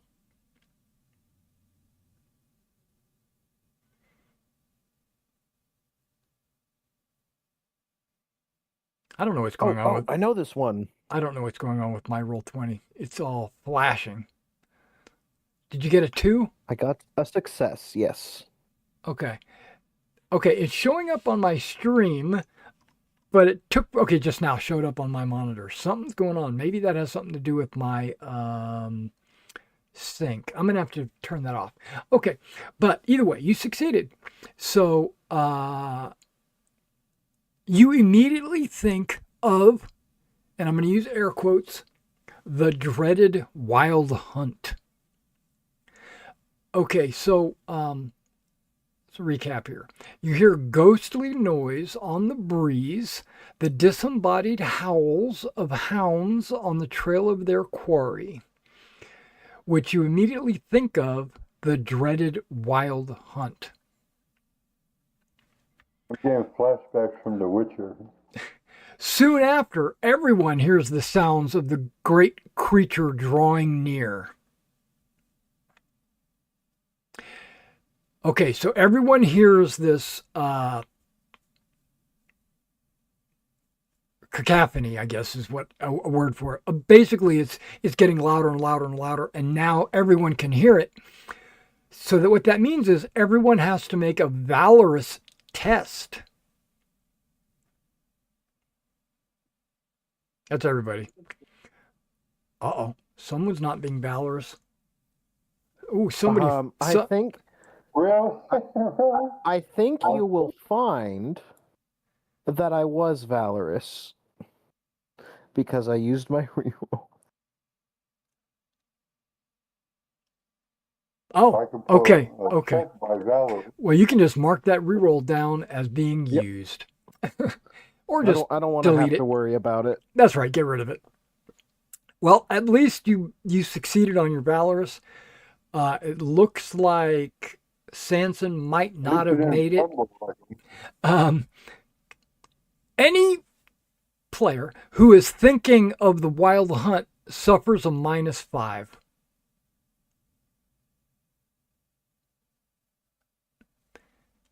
No. You do. So you need to roll a 5. And you rolled an 8. So you Man. so you fail. Those who fall are reluctant to investigate. Those who fail are reluctant to investigate further. It's like, I'm not going over there. That sounds like death. Okay. While a fumble sends the knight fleeing in panic. And you can put a check by your cowardly trait. And you're valorous. Oh, that's true. A fumble on valorous. That's correct. You can put a check on both. And I like how it says those who fail. I'm sorry. Those who fumble are out of the story when they until the next scene when they can meet up with their friends. Excuse me, but I forgot something at the cafe. I got something to do. That's really fun though, because you have to fumble to get that, which means you're gonna check valorous, and then they give you the other checks. So this could be a defining moment. You might draw courage from it later. I got to do better, or maybe you admit you're a coward. Not a coward, cowardly. So that's a fun little story moment there. I love how it says the noise is coming from a nearby woods. If you succeeded in your valorous roll, you may move toward to investigate, which you can't. The noise of hounds. I'm simply reluctant. Yeah, you don't. You can't go. Right. But you're not running. You're just not advancing. If nobody tells me to go, I'm not going. Right. That's spooky. Man, and you missed this whole little adventure. But that's okay. I never passed the folklore rolls. Yeah, and another folklore roll to find out if you could do anything to this creature, and Success? No. You don't get a roll because you didn't get to see the creature. You have the beast all to yourself. There's a lot of glory for capturing it, and blah blah blah, and man.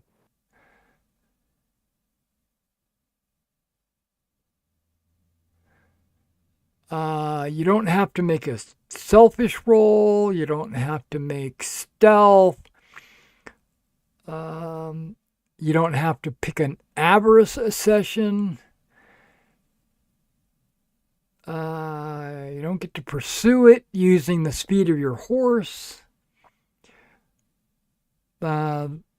Basically, partial, no, means cornered, no, and or they can resume their course towards Carlion after finding the main road.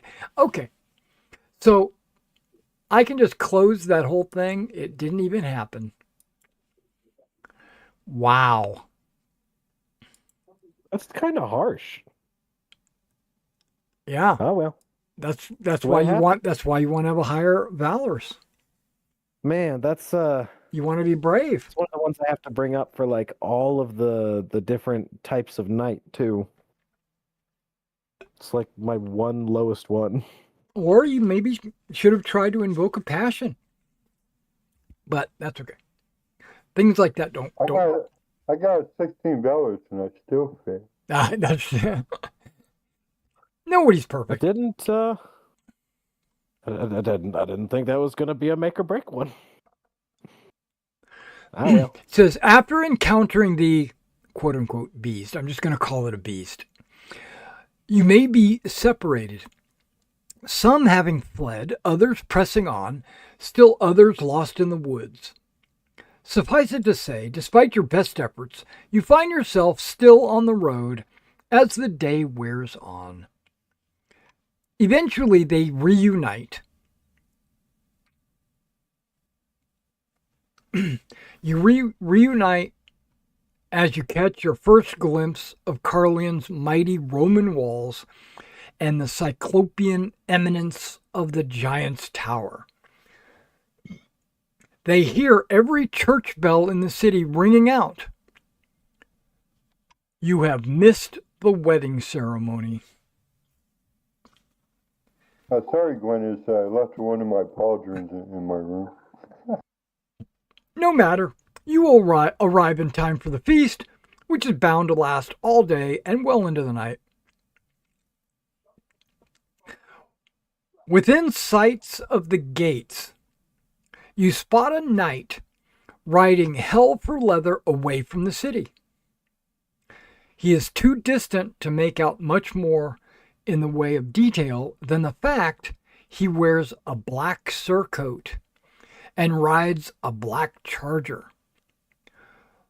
Also clear is the fact he bears a noblewoman with wild, unbound red hair snug across his saddle.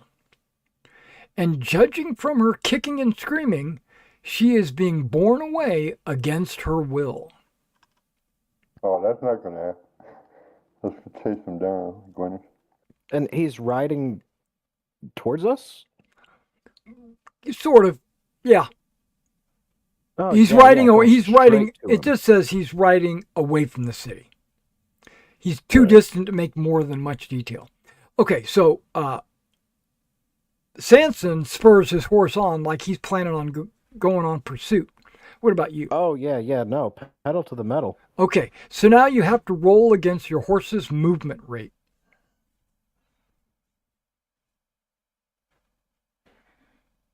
I imagine we're not on our war horse, correct? We're on the Rouncy. Movement rate is You can I be would on when you're on we're on patrol. patrol, we're at- When you're on patrol, you're usually on your war horse. movement is Okay. 16. So we roll a d20. Yeah, you're rolling a d20. You're trying to get less than a 16, but I have a 17.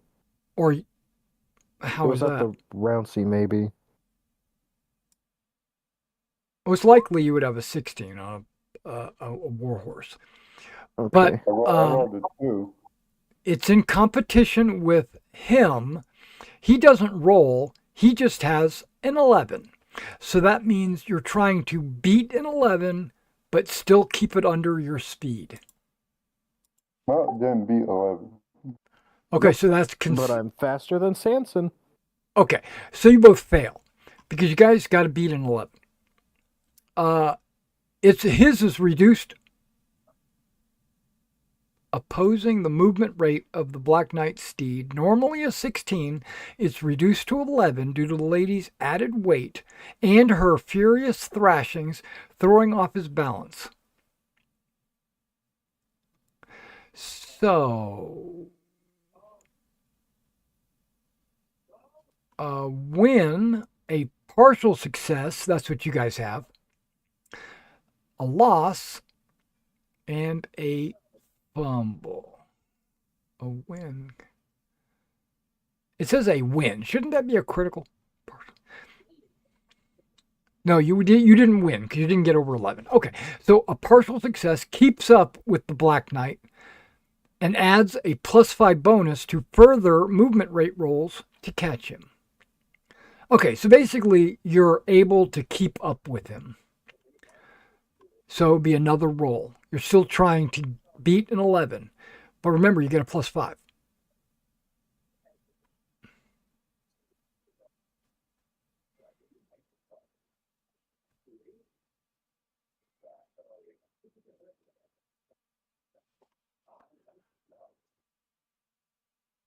Oh, that sucks. Yeah, so that would be critical for you. Yep, Sanson got a crit. Oh, you add 5 to the roll, not. Yeah, you add 5 to the roll and you try to get over 20 to get a crit. Oh, I was thinking we add 5 to the target. Yep, you can do it that way too. It works both ways. Oh, okay.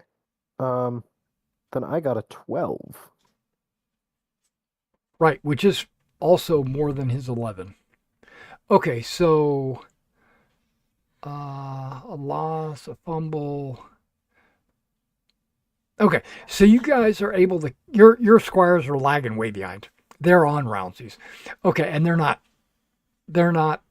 built for combat, so they're failing their horsemanship rolls and all that stuff. They're just falling behind. A win catches up to the Black Knight. You both won. This requires another successful opposed roll, this time using horsemanship against a skill of 20 to draw close enough to block his progress. Okay, now FYI,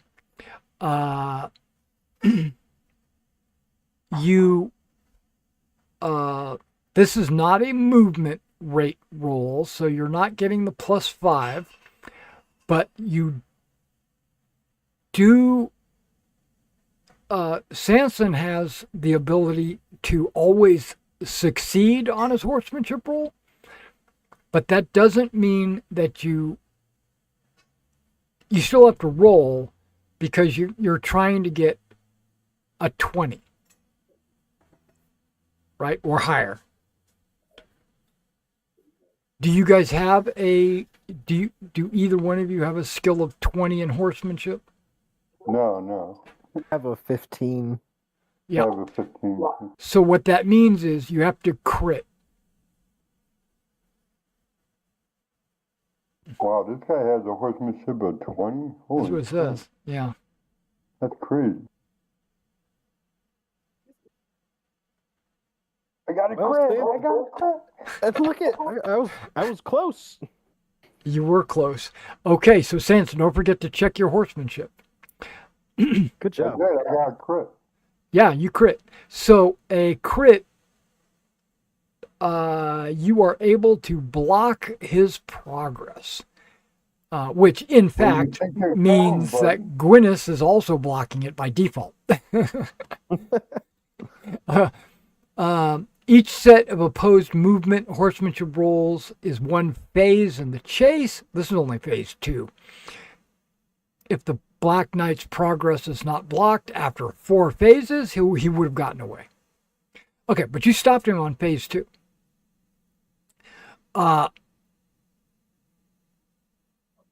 Okay, you outpaced him and you had a dazzling display of horsemanship. Wow. Okay. If the knights are defeated, let them suffer in their wallow and all that. Okay, so what is this?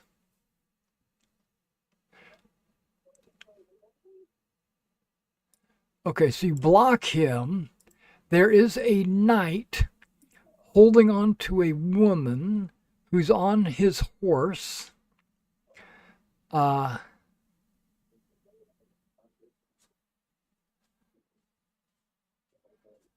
The rest catch up in short notice. Okay, now face to face, a recognized roll with a +3 identifies the knight.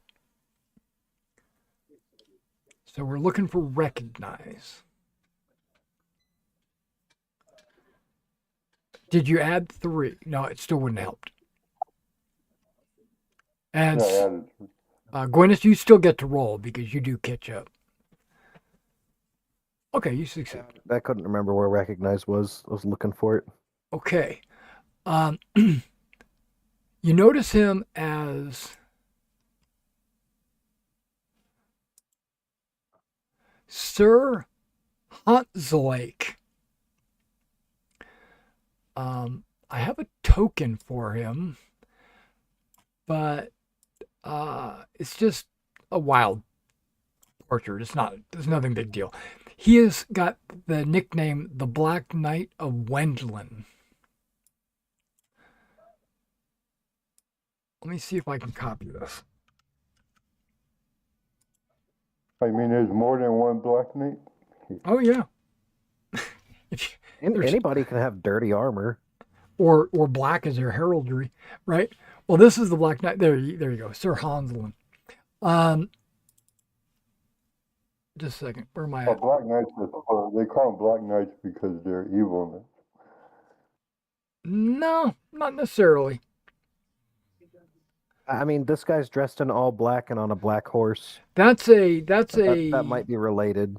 That's a miss. Black is not considered evil. It's just considered one of the multiple colors on the spectrum. Yeah. Wait. After the questing beast, no. You didn't do that. I must have scrolled up. Okay, identify him as Sir Hanslake, a local knight of little honor. A critical success. Nope, you didn't get a critical success.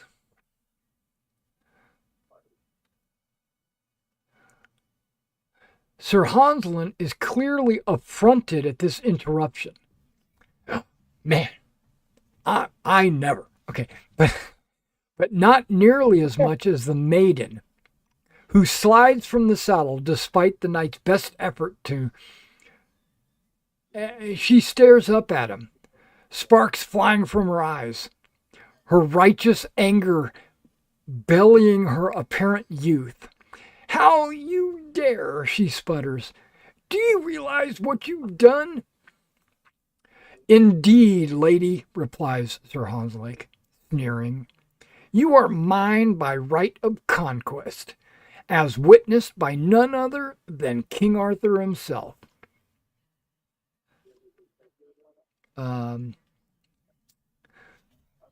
Okay, so we got this red-headed maiden jibber jabbering with him, and he's saying, "You're mine. I conquered you. King Arthur saw it." I don't think that fits with that chivalry thing he's been talking about. Me either. Okay, so you both can make it just. You can roll just to see how just this is. Man, it's pretty just. You guys.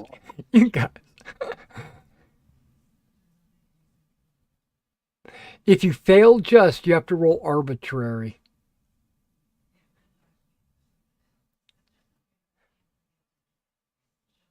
That's a fail too. Okay, Sanson succeeded in his arbitrary. Okay, so Sanson has sympathy for Sir Hanslake's claim. Remember that chivalry is still a new concept, and Sir Hanslake represents the type of knight who once thrived in the time of King Uther and the subsequent anarchy. Does anybody have like a 16 in any of these that I've asked to roll? Doesn't look like it. Okay. What were they again? There was just an arbitrary. Oh, I have a 15 just. Yeah, but it's not a 16. Not a 16. Close. So you might share his. This is for Sanson. You might share his outlook and think chivalry is a waste of time. It's just what you think. You're like, I don't think chivalry is the way. Well, my character probably saying, well, I agree with it. It's kind of new, the chivalry thing. So, you might be right in that regard. You guys are in It's front not of that him, easy to and go. he's standing there. He's waiting for you guys to say something to him. Like, do you I agree with don't him? Are you believe going to the let him king go? would condone this. Yeah, so are you talking to yourself? No, I'm saying this.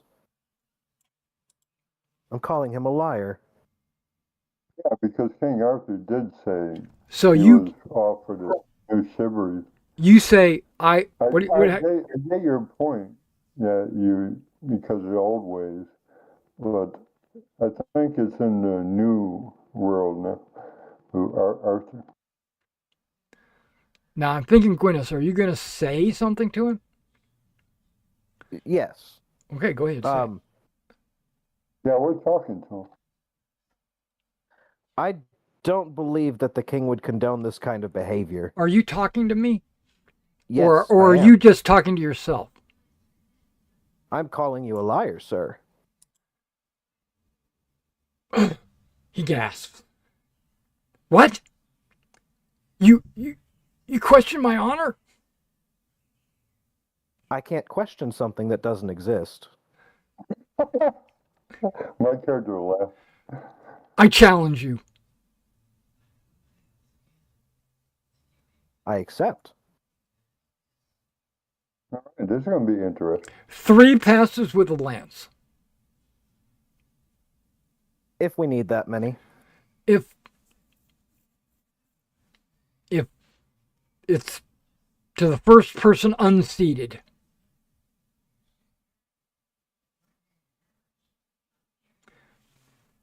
Sanson, would And you if be you so don't, kind as and to, if neither wins, then we can go on foot for surrender or incapacitation. Very well. What is that going? Could you keep an eye on the lady here, make sure no harm comes to her? I'm going to grab her right arm and pull her up on the horse. Maybe not the thing that she was just trying to get away from. No, she's on my horse. Back. Some strange guy pulling her onto his horse. Well, unless she wants to stay here with this guy, that's fine with me. I don't care. She gladly jumps on your horse. Okay. You pull her up there and she swings herself up like she's been riding all of her life. Okay, which most ladies have not. I'm very impressed.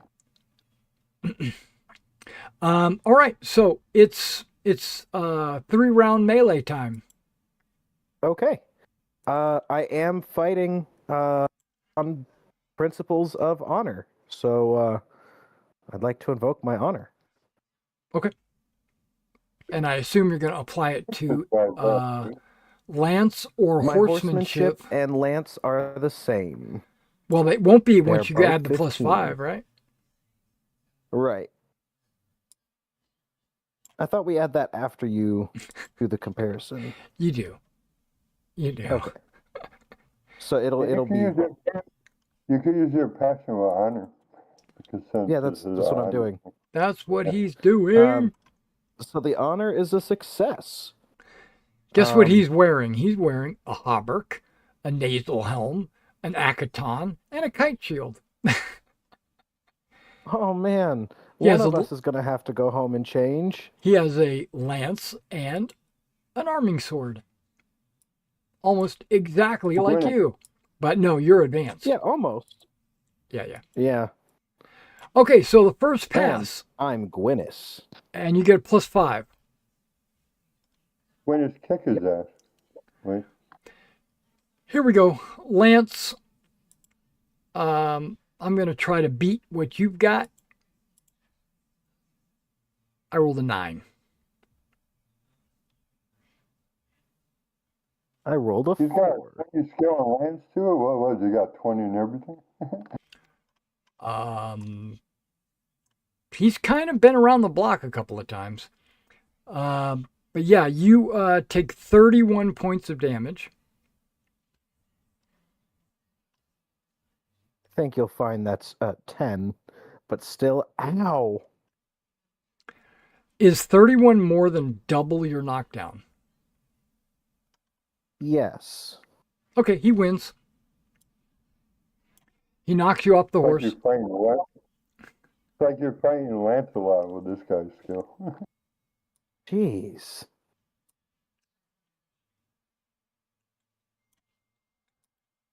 You lost before the battle started. What was your total? Your threshold was 20 as well.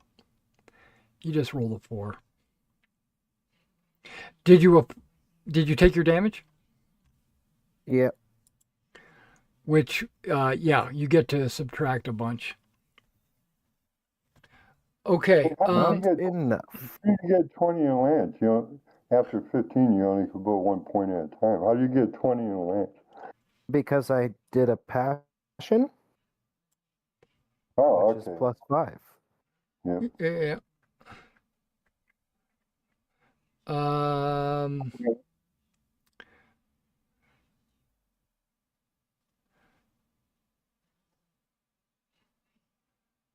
If he is knocked from his horse, no.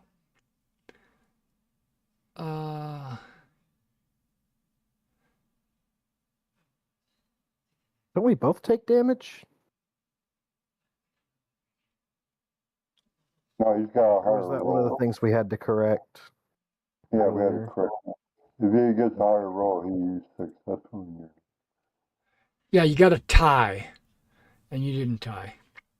Like you use his shield, though. He starts. Wait. Okay, now that you've been knocked off your horse, he hovers over you, pointing his lance at you, and he says, "Do you surrender?" No.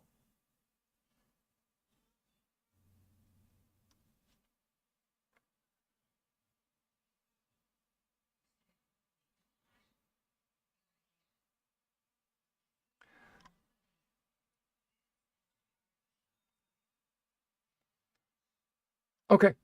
And he looks at the girl and he's like, "Okay, hand her over."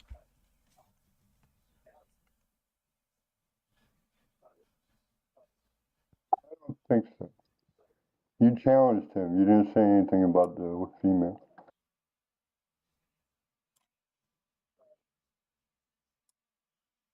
The challenge was implied that it was my honor. As you didn't imply it, so it's not true. You did not word it, so it's not true. You just challenged her going to a duel. Then, so you're not going to accept the challenge results. You're going to both I would dishonor never challenge yourselves. her. You just challenged my brother. You didn't say anything about the woman. Okay, it's semantics. So, I want my girl. She's mine. I possess her. I own her. Are you going to prevent that? Are you trying to prevent her from leaving with me? And then as he says that, stop interrupting. He says, as he says that, the girl leans over your shoulder because she's sitting behind you, and she says, "Don't let him take me." Nobody owns a woman. And I will. He's confused. argue He's with my like, wife. what? This isn't the 20th century.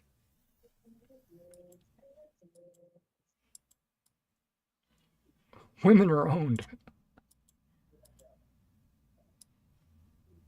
Maybe to you there. Not to me. Right. She's a lady. She is a lady. She looks like she's a noble woman of some kind. Is she your wife? No. So you don't own her. By right of conquest, I would disagree. Conquest of what? This isn't a talking debate. I'm not here to debate this with you. Are you going to prevent her from leaving with me? You said right of conquest. Right of conquest of what did you conquer? He lowers his lance towards you and threatens to start charging. Well, let's charge. You want to challenge me? You have the woman on the horse with you. Gwyneth, can you take the woman? I'm on the ground. She hops off the horse. I'll get off the ground. She hops off the horse and goes and runs and looks at your injuries to see how badly damaged you are. I'm going to use a fast in as well, honor. I'm going to roll. Okay, just a I'm second. fine. Just take my horse and ride back to the city. I succeeded with honor, so +5. All right, let's go for it, buddy. Okay, same. Well, there's not really any rules here, is there? Because even if I win, you're still not going to give me the girl. So, That's right. I'm gonna fight until you're both dead. Let's do it. Let's do it.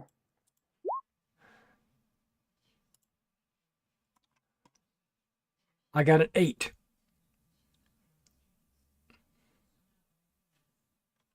I got a 10. You got a 10. All right, so go ahead and give him some I have damage. to roll the damage.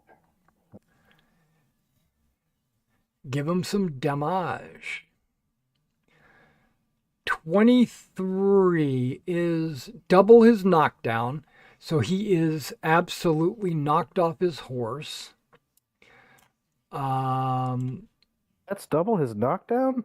Yeah. He didn't say he was a big man. He's just very skilled. Fair enough. His armor is 10 and his shield is 6. So that would be 7 points of damage. Let me see if I can. Let me see if I can.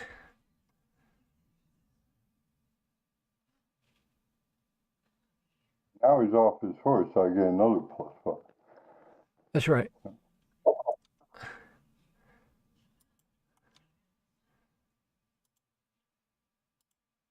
Aha! Boom, I found him. There he is.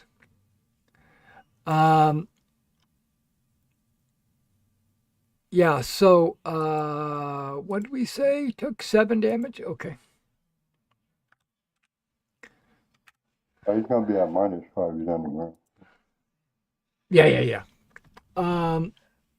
So the next round, So Gwyneth is back on his horse. I would like to be. okay, you can be on your horse.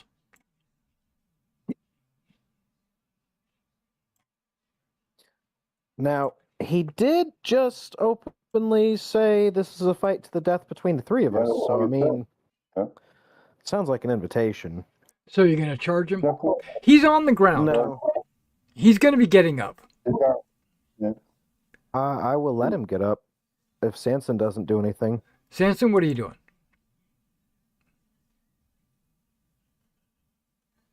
Well, I'm not like Gwyneth.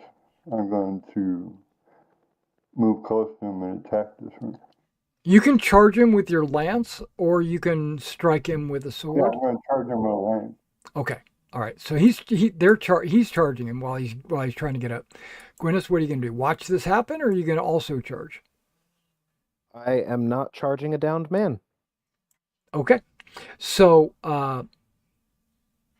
Sanson, you get a +5 for height, and you get a +5 for length. He gets a Still -5 Still not for, going to be 20. he gets a -5 for height. Well, so no, now you have a 25, which means 15 to 20 is crit? Probably 16 if you do math right. I don't know. Because 20 was already, so that 5 adds 19, 18, 17, 16, 15. Something like that. See it. So, yeah, a 15 to 20 is a crit. So that's a crit. Yeah, beat that. I will try my best. -5, I don't think. With a -5. Could still get a crit. He succeeded, but not a critical. So, yeah, you hit him for, don't forget your critical damage. There we go. When you're on a horse, you add 1 to your damage. So you could roll 1 die or 1 1d6. 1d6. Alright. As long as the horse's damage is more than yours, which I think it is. Okay. And that is 34 damage. 34. Yeah. Okay, so he's been knocked down yet again. With the 16 armor. That 18 is damage. 18, which is he's unconscious. You knocked him out. So, Seguin, this is taken with us, and you have to meet justice with Arthur.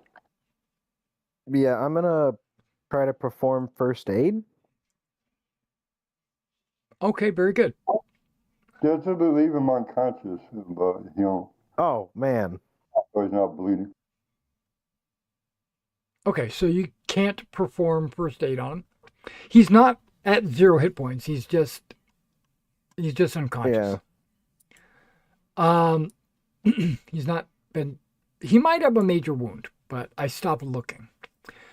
Okay, we're going to go back to the city with him in tow. So, with Sir Hans Lake defeated, the abducted maiden approaches you, beams with joy, obviously, like you guys are her savior. Good knights, I praise thee for thy courage and gallantry. Surely there are no... You cannot stop, can you? There are no finer knights in all of young King's lands.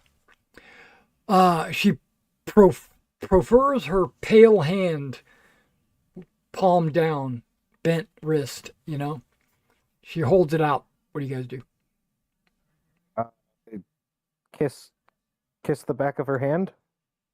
Okay, put a check on courtesy.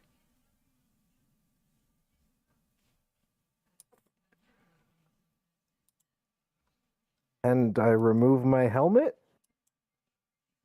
That's a thing, right? It can be.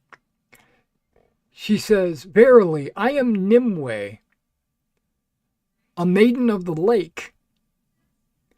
I was hunting alongside my lovely bracket when, to my dismay, this wretched cur snatched me from in front of the illustrious assemblage of King Arthur's wedding feast.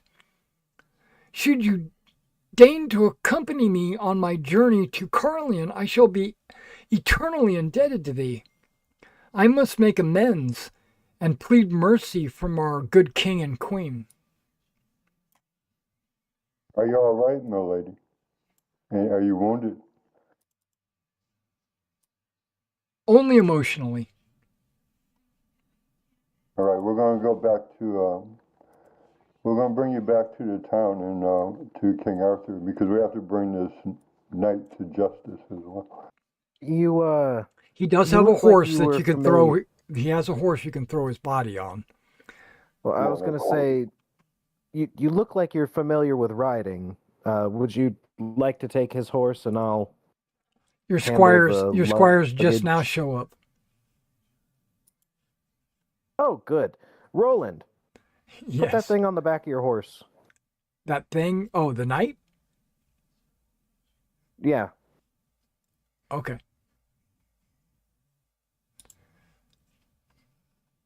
And we'll remove any weapons that you have. And yeah, Sanson, what's your squire's name? The squire's name is Asmar. Asmar, can you hold on to his sword? Gladly, my knight. Just throwing pictures out at you. Okay. Yeah, so no problem. So you guys figure out a way to get Sir Hanselake and your squires and the lady comfortably back to um, Carleon. Um, Let me get to the dastardly knight here.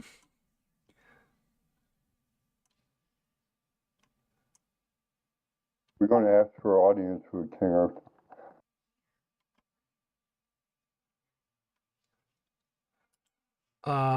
You defeated him. You're going to get 50 glory for defeating him.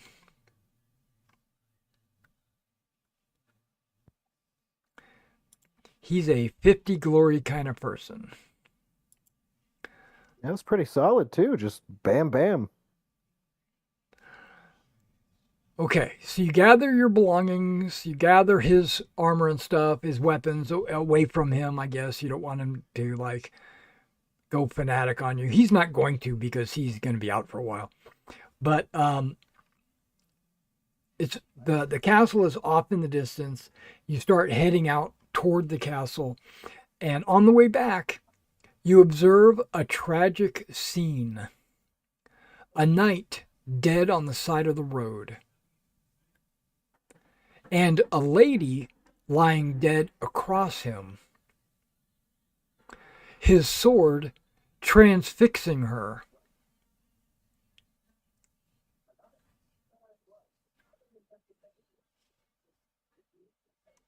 Do we recognize the knight or the lady? Like the dust for fingerprints. Man, I wonder what happened here. Yeah. what is going on today with all Let's these put them over the other horses and stabbings? Are they dead or unconscious? Okay, so you hop down real quick and you do like a little investigation of the scene. Yeah, they're both dead. Yeah. It looks like he drove his sword. Wait.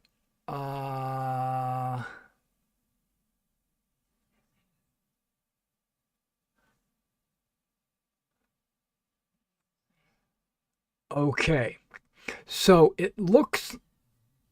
How do I describe this scene? I'm going to let you kind of figure this out.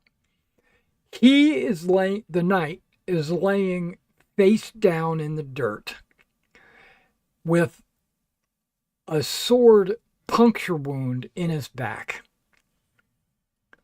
She is laying on top of him, like using his body as a pillow, face up with this sword in her stomach.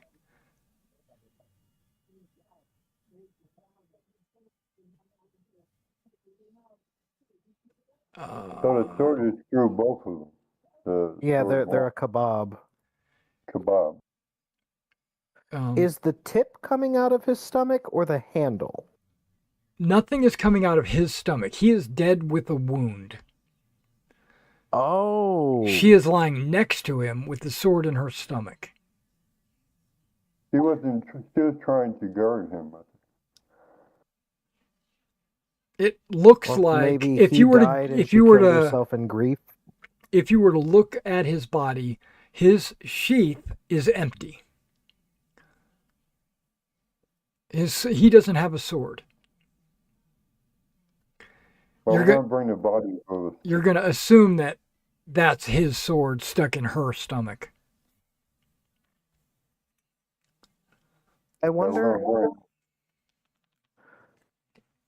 So, What? what's this new lady's name again? I lost her handout. Nimue. Nimue. Lady Nimue, you don't recognize either of them, do you? Um.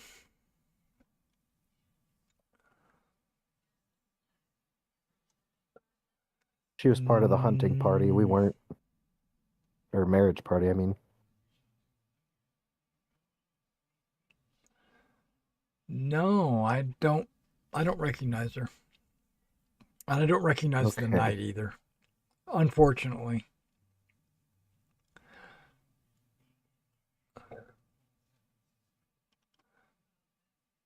I Huh. would just bring the bodies with us.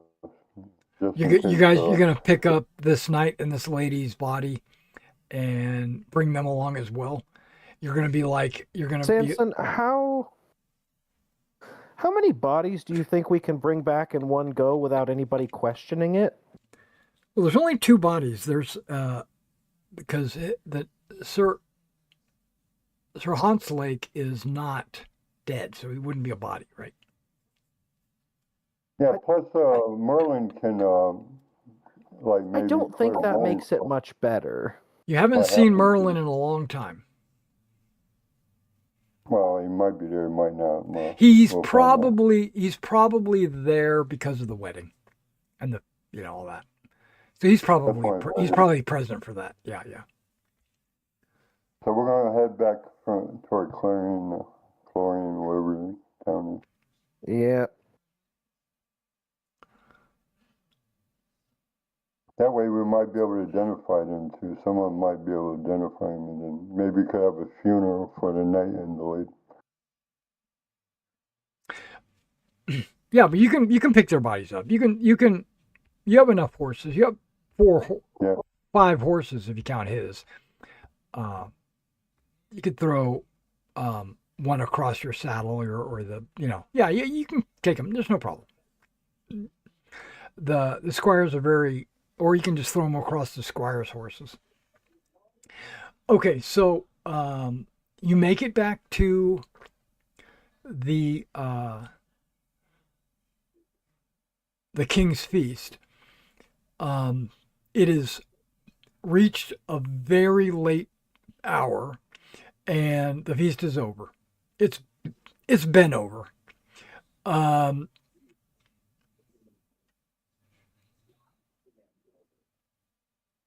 This is important, right? So one of the knights says, "This is a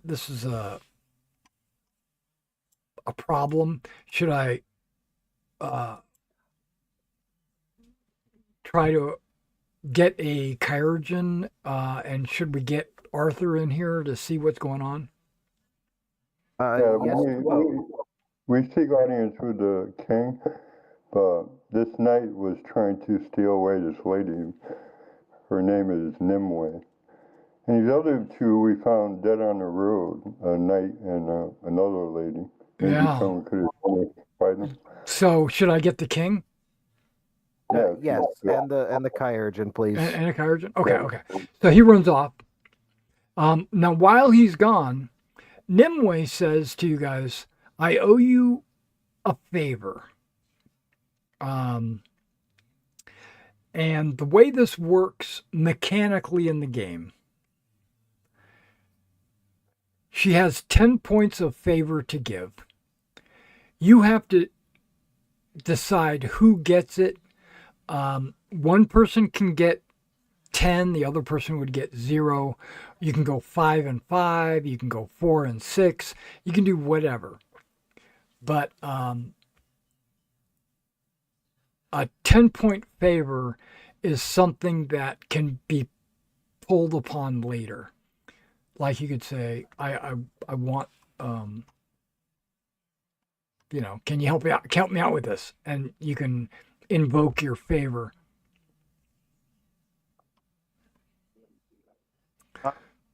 So you guys have to decide. Stanson, you want to do 4 and 6? Oh, I've got a token for her? Wow. Okay.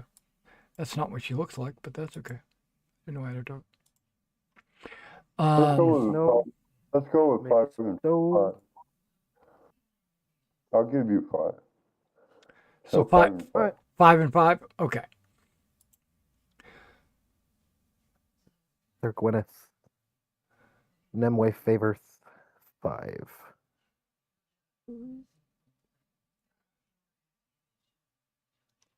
The way it's noted in the book is the letter F, like Foxtrot, F5. Everyone knows that that's a favor. All right, so Arthur shows up and he looks like he was in the middle of getting undressed. He has an Akaton on, and that's pretty much all he's got on. And he says, "This is you introduce Lady Nimue, I assume." And he's like, "Oh, it's wonderful to meet you." And Knights, what happened? What happened here? Why is she?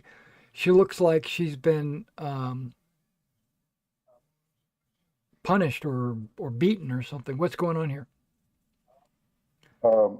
Your Majesty, this Black Knight was saying something about words of conquest, that he was taking this lady and he was going to own her.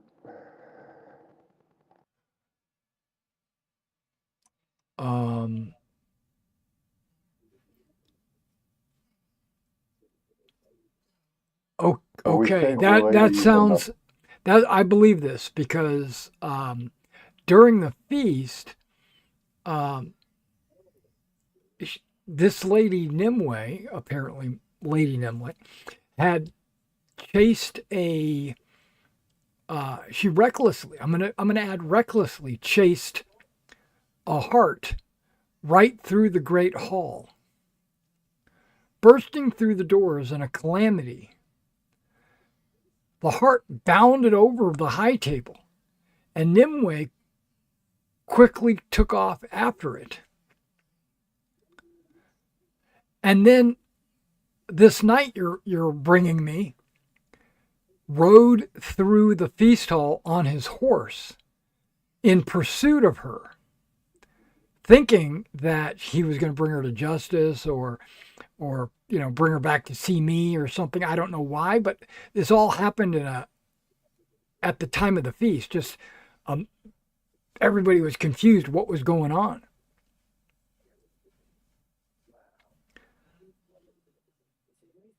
Oh, that was so disrespectful of this knight. I didn't take I didn't take it as disrespect from him. I thought that he was meting out justice as a knight. She, if she knowingly did this, and he looks at her and he says, "Did you knowingly interrupt my wedding?" And she was like, "No, I would never do that, my lord. I didn't know what was going on. I've been on a hunt for weeks, and this deer came, and she's kind of confused and sad that she caused any kind of ruckus." Well, the only one that deals out justice, Majesty, would be you.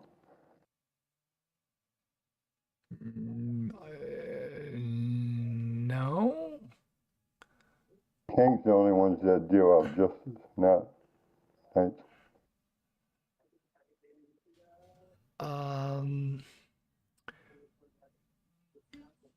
The justice comes from me, but my knights have authority to act in my name, so every knight can act out or perform justice. But it better be something that I would agree with, or we would have words.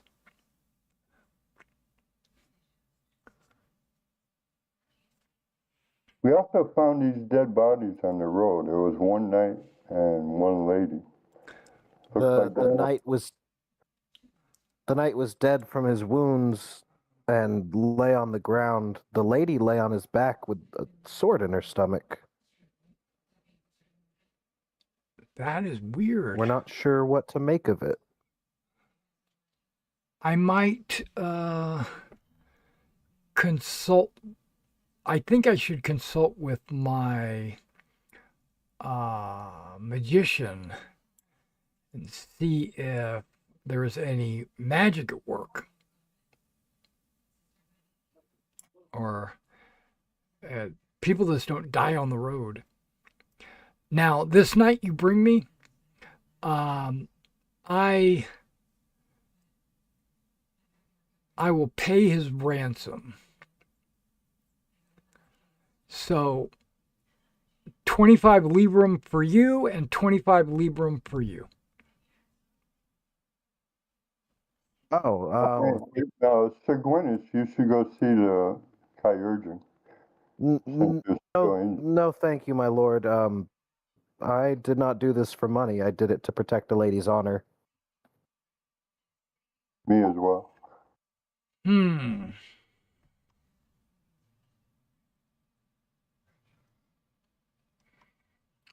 Um, well, in that case, take an F50. A favor From Arthur? from Arthur. If Okay. you're not going to take his 50 librum, he's got now. If one of you takes 25 librum, the other one will have an F25. Or if you, I'll take F25. Oh, you're saying okay. I got you. yeah, I thought It's- you meant favor. I was like, whoa. it is favor. Oh. Yeah, favor. 25 favor each. Oh, So okay. It's either money or a favor. It's money or a favor. And if you don't want the money, he'll give you a favor. Sounds good. You get a, okay, you already got that. No questing bees, nothing like that. Okay. Okay, so you guys have had an opportunity to meet Nimue, which apparently Merlin, who's also there now, finally, he shows up. He says, Merlin. I will, or Arthur says, I will consult with Merlin to find out, what was going on with this man and this lady, and maybe we'll try to figure that out. And then as soon as he says that, and Merlin walks in, or he points at Merlin and says this, Nimue says, "Is this Merlin?" And Merlin says, "Yes, I am." And he goes, "Oh, I've heard so much about you."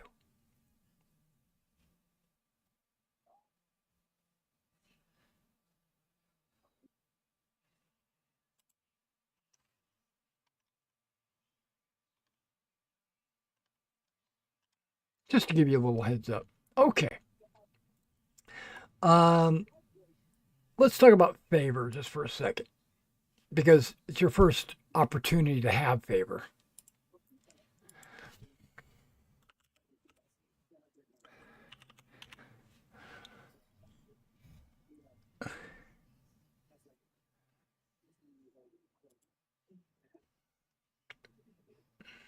Okay. A favor of one can get you one librum. It's pretty much a librum to favor equivalent, but like one favor can get you a librum's worth of equipment. Like if you needed something like given to you without actually spending money, you can use your favor instead.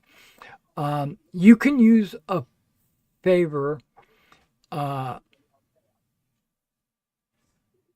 uh, to get a skill improved by one. Actually, it's a check on a skill. You can trade it in for a check on a skill. You can,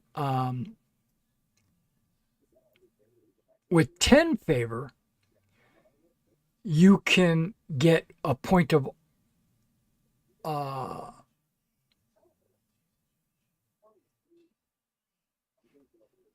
honor or a loss of honor.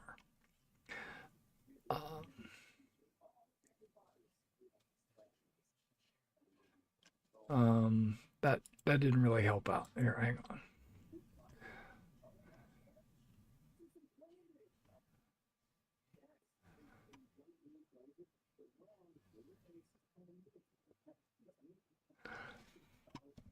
Yeah. Like as an example, a knight who saves another knight's charger is now owed a favor equal to 1/10 the value of the horse, or one favor. Uh, Collecting favors is done delicately. Okay. Um, a lot of times, asking a favor and is an honor loss. Just so you know.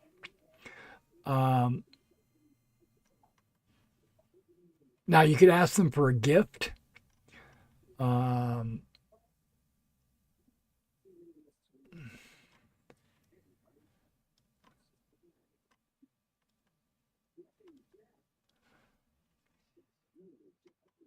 okay.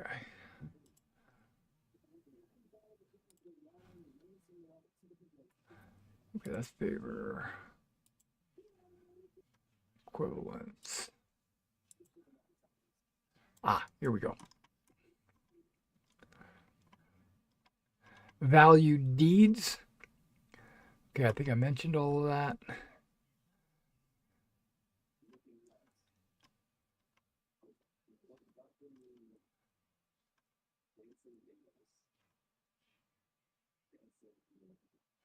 And declining a favor is to be able to decline a favor, you have to make a modest check. So, like if someone offers you a favor and you don't want it, you have to make a modest roll to not take it. Okay, well, favor is kind of it's not a hard and fast like this is exactly what it is. It's kind of open for debate on what it does. Um, After this wedding and the round table being delivered to the king, um,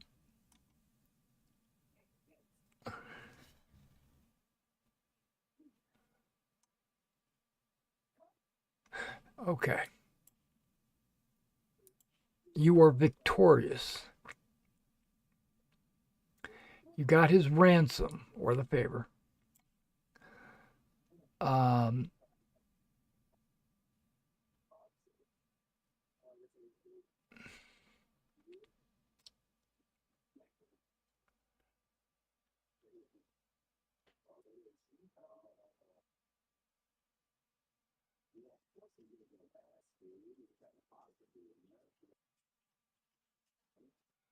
hmm.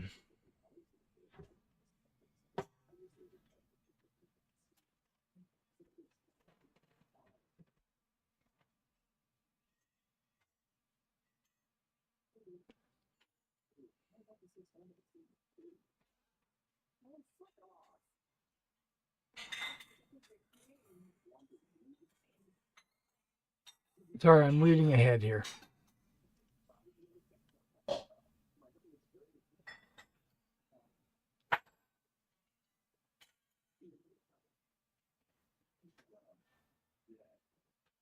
Okay.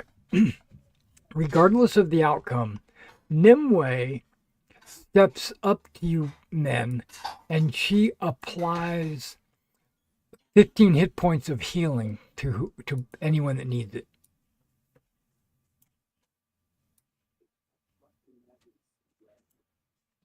I can't hear you, Mason. I don't know if my headset's out. Here you go, Gwen.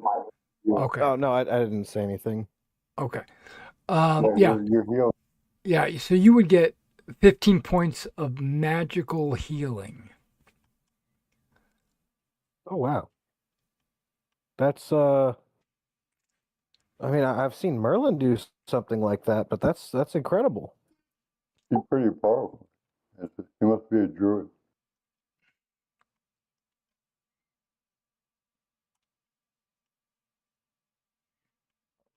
So, she is a lady of the lake. Oh, she's Lady of the Lake? I didn't know it was Nimue. All right. There are more than one ladies of the lake. It's an order. So she's just one of them. You know, we were there when Arthur got the sword.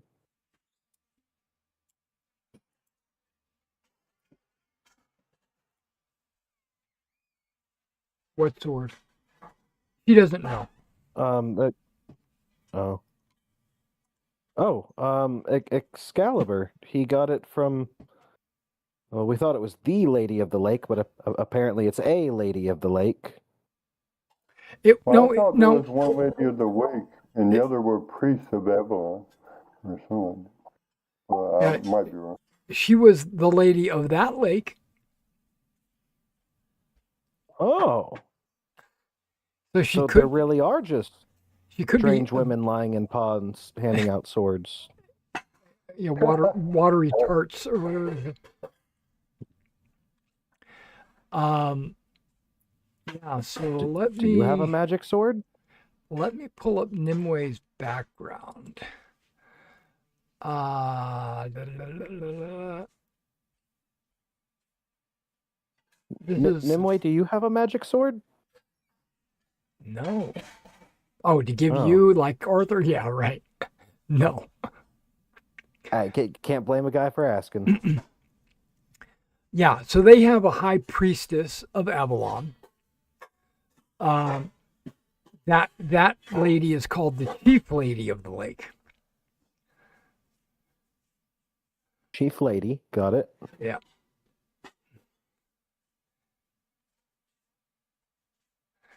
Uh, they are pagan enchantresses called the ladies of the lake.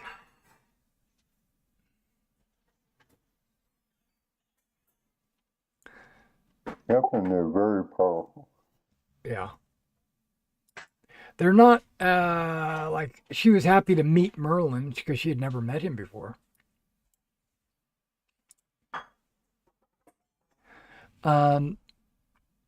Okay, so there's nothing else to say. This is the end of the year. We're going to go straight into another winter phase, but I'm not going to do that tonight. We're going to Okay. do that. We're going to do that next week. Sounds good. Yeah. Now, Sanson or Shogun, I was telling Mason that it is Thanksgiving in 2 weeks, right? It's on the 27th. I think that's correct. Or is it what date is Thanksgiving? 27th. Today's the 13th. Okay. So, well, I'm just saying that we're going to play next week, but not Thanksgiving. Okay. So, that That makes whatever, sense. because that's the Thursday and everybody wants to be with their family or whatever, eat dinner, have turkey, pass out on the couch, all that kind of stuff. I prefer ham. Drink I do whiskey, like you know. ham. I like ham too. Ham has got a better flavor, I think. It's also just the cleaning a turkey to put it away. That's Yeah. a lot of work. Cleaning Yeah. a ham, you just wrap up the ham and put it in the fridge. Exactly. And you can make ham sandwiches and all kinds of things. You can eat it for breakfast. Oh, ham. You could fry it, and get some like not bacon, but Canadian bacon. Canadian bacon. Yeah, exactly. All right. I love turkey. Yeah, so the very first thing we'll do next week is the winter phase, and then we're going to go into just so you know, In the Grey Knight book, chapter 1 is called The Prologue Scenarios, which is 13 and 14. And you just finished those. So now we're going into chapter 2, not really, because that's just a setting description. And then chapter 3 is The Grey Knight. So it sounds like the knights are fading. We've had 2 black ones. We'll get like a charcoal one next. Good Who that is- we got Eventually the we'll new work our way armor. down to gray. Who is the second black one? Wasn't there a black knight? Oh, I'm thinking of the possessed knight. There was a demonic knight. Yeah. Yeah. Yeah, there was him. Was he wearing black? He might have been. Probably not. I don't But- remember but- anymore. He might have been. And then, yeah, there's,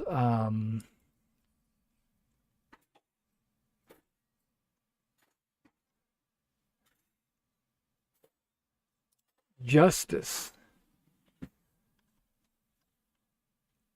Yeah, this, the Grey Knight chapter in the Grey Knight book is the big one. Bum, bum, bum. So get prepared for a wild ride.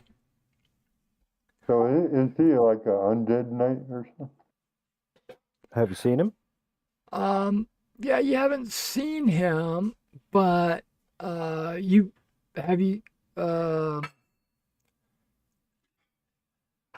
hang on.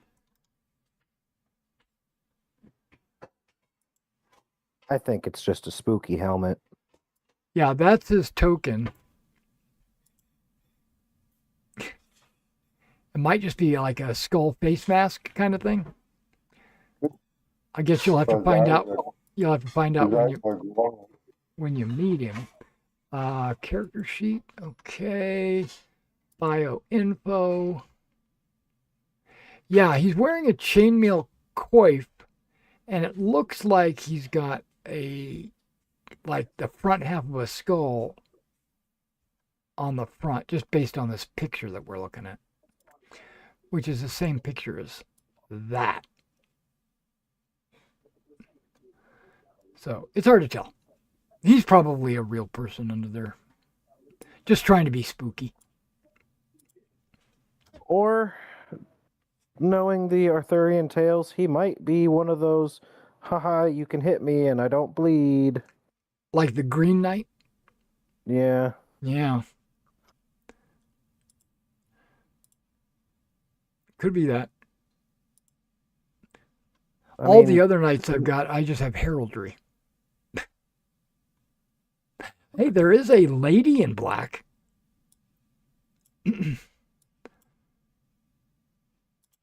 There is the lady. Yeah, they have those at the church. Yeah. All right, guys. Have a good night. You too, man. Bye, guys. The dwarf.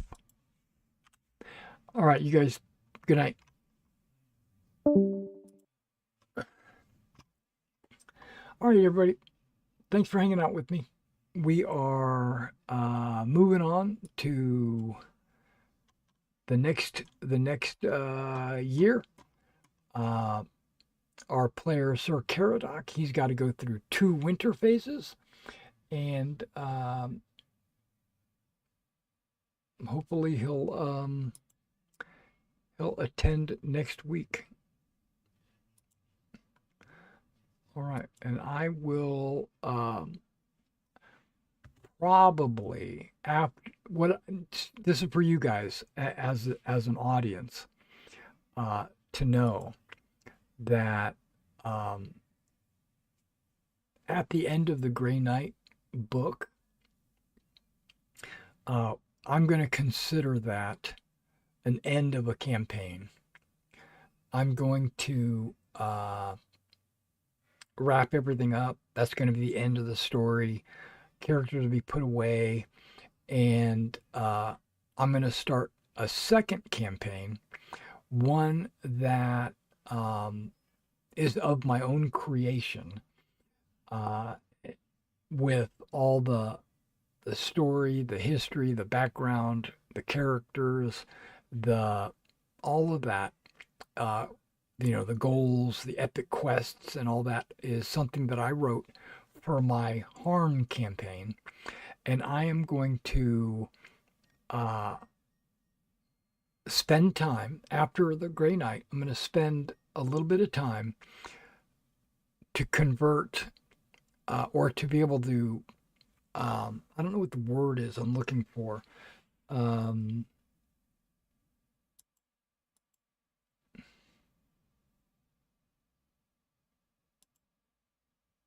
oh, here it is.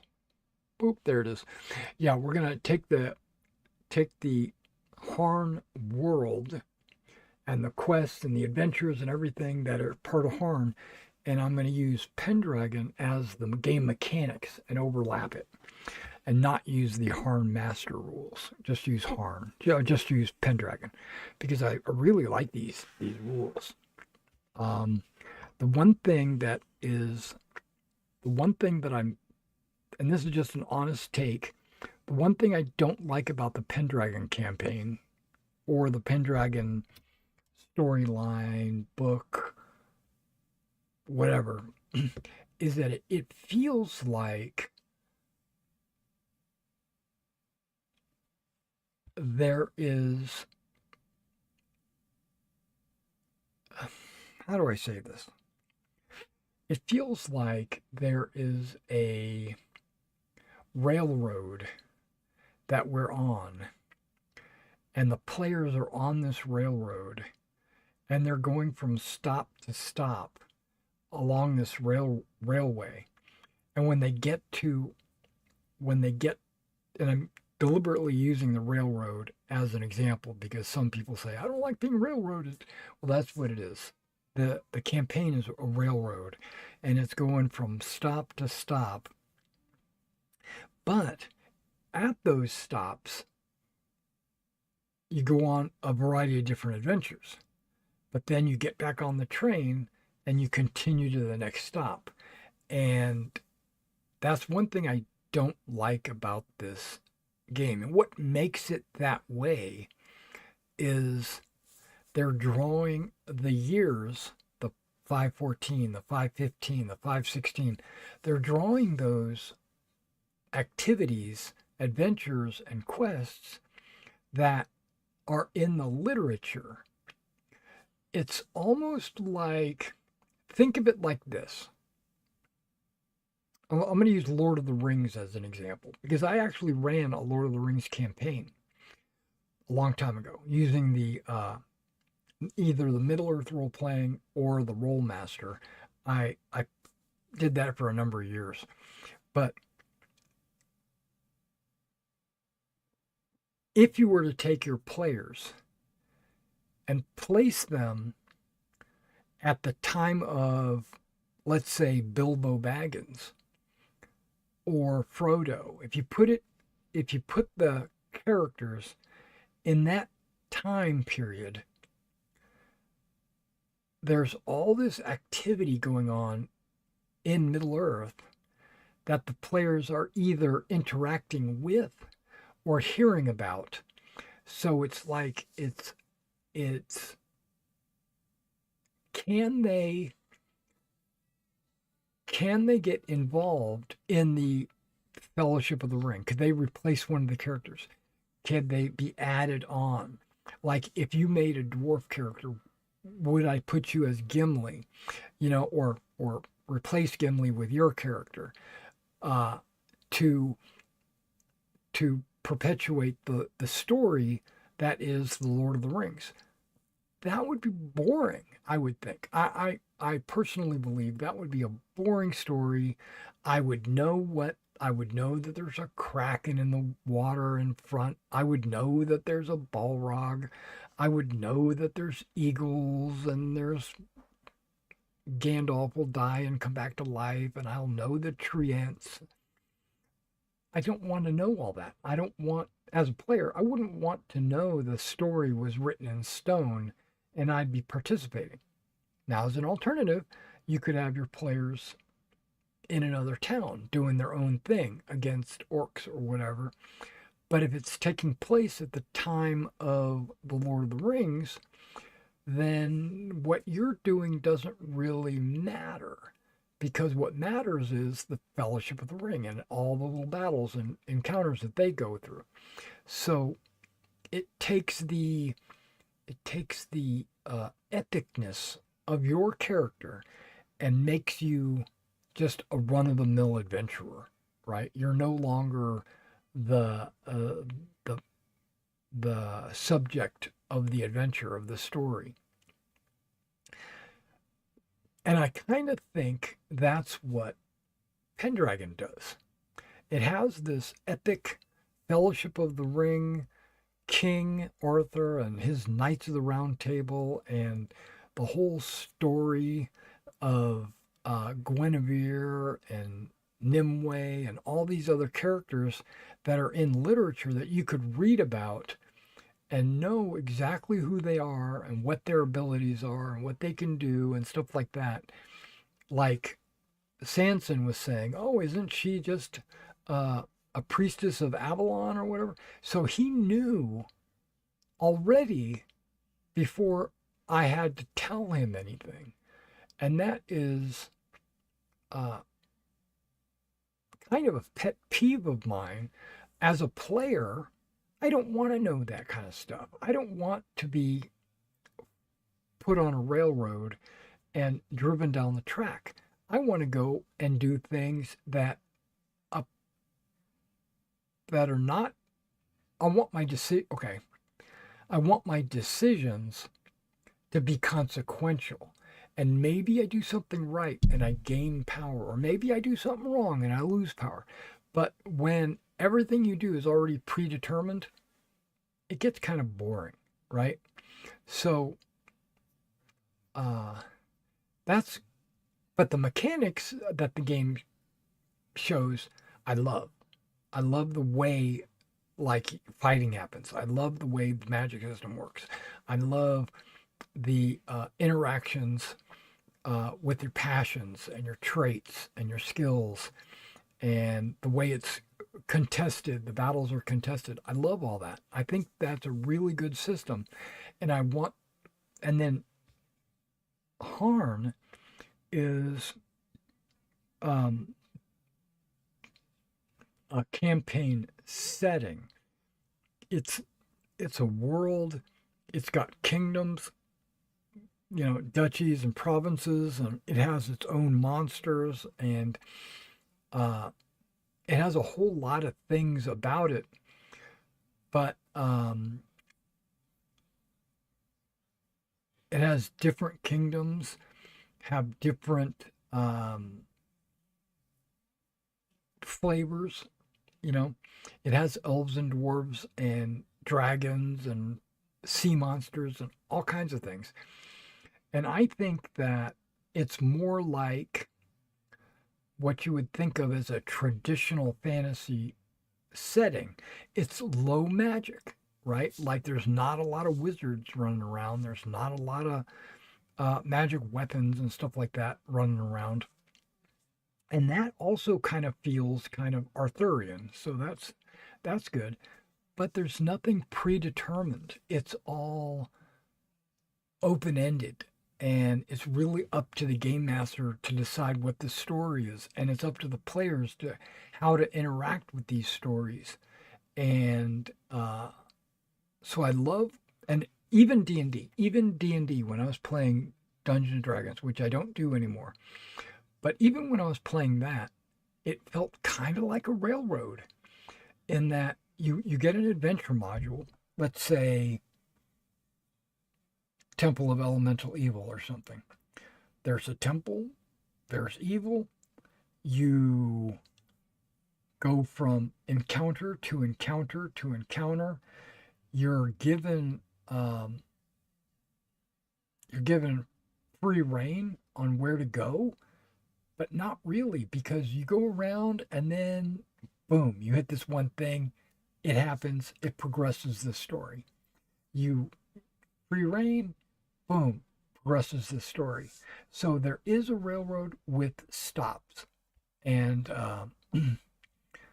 I, and that's kind of like what my role playing experience throughout the years has been. It's always been uh, like that. Like you crack open a book, it's a module, and it says go from 1 to 2 to 3. And that's I'm trying to break free from that. So what I'm going to do is probably early next year, after this campaign ends, because I anticipate this campaign going on for a couple more months. Once it's over, then we will transition into a Harn world. Now, there is something that you can do. Harn gives you has a game mechanic, a lore explanation. It has these, I think they're called waystones. I'm trying to remember, but they have these teleportation stones that,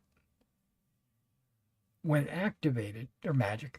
When they're activated, a portal appears like Stargate that takes you to another dimension or another reality.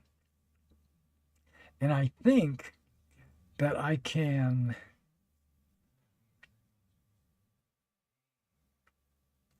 going to offer the players of my Pendragon campaign, what I think I'm going to do is offer them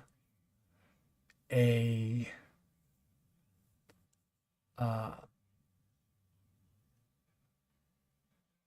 give them an option to bring their character with them into the new campaign or to start fresh. I don't know which way they'll want to go or which one would be better or whatever. So we'll figure all that out when it comes. Sorry, I've been rambling. So I'm going to let you guys go. Thank you for hanging out with me for our Pendragon game. We will be playing next week, but we will not be playing Thanksgiving night. And all right. And thank you. You have a good night.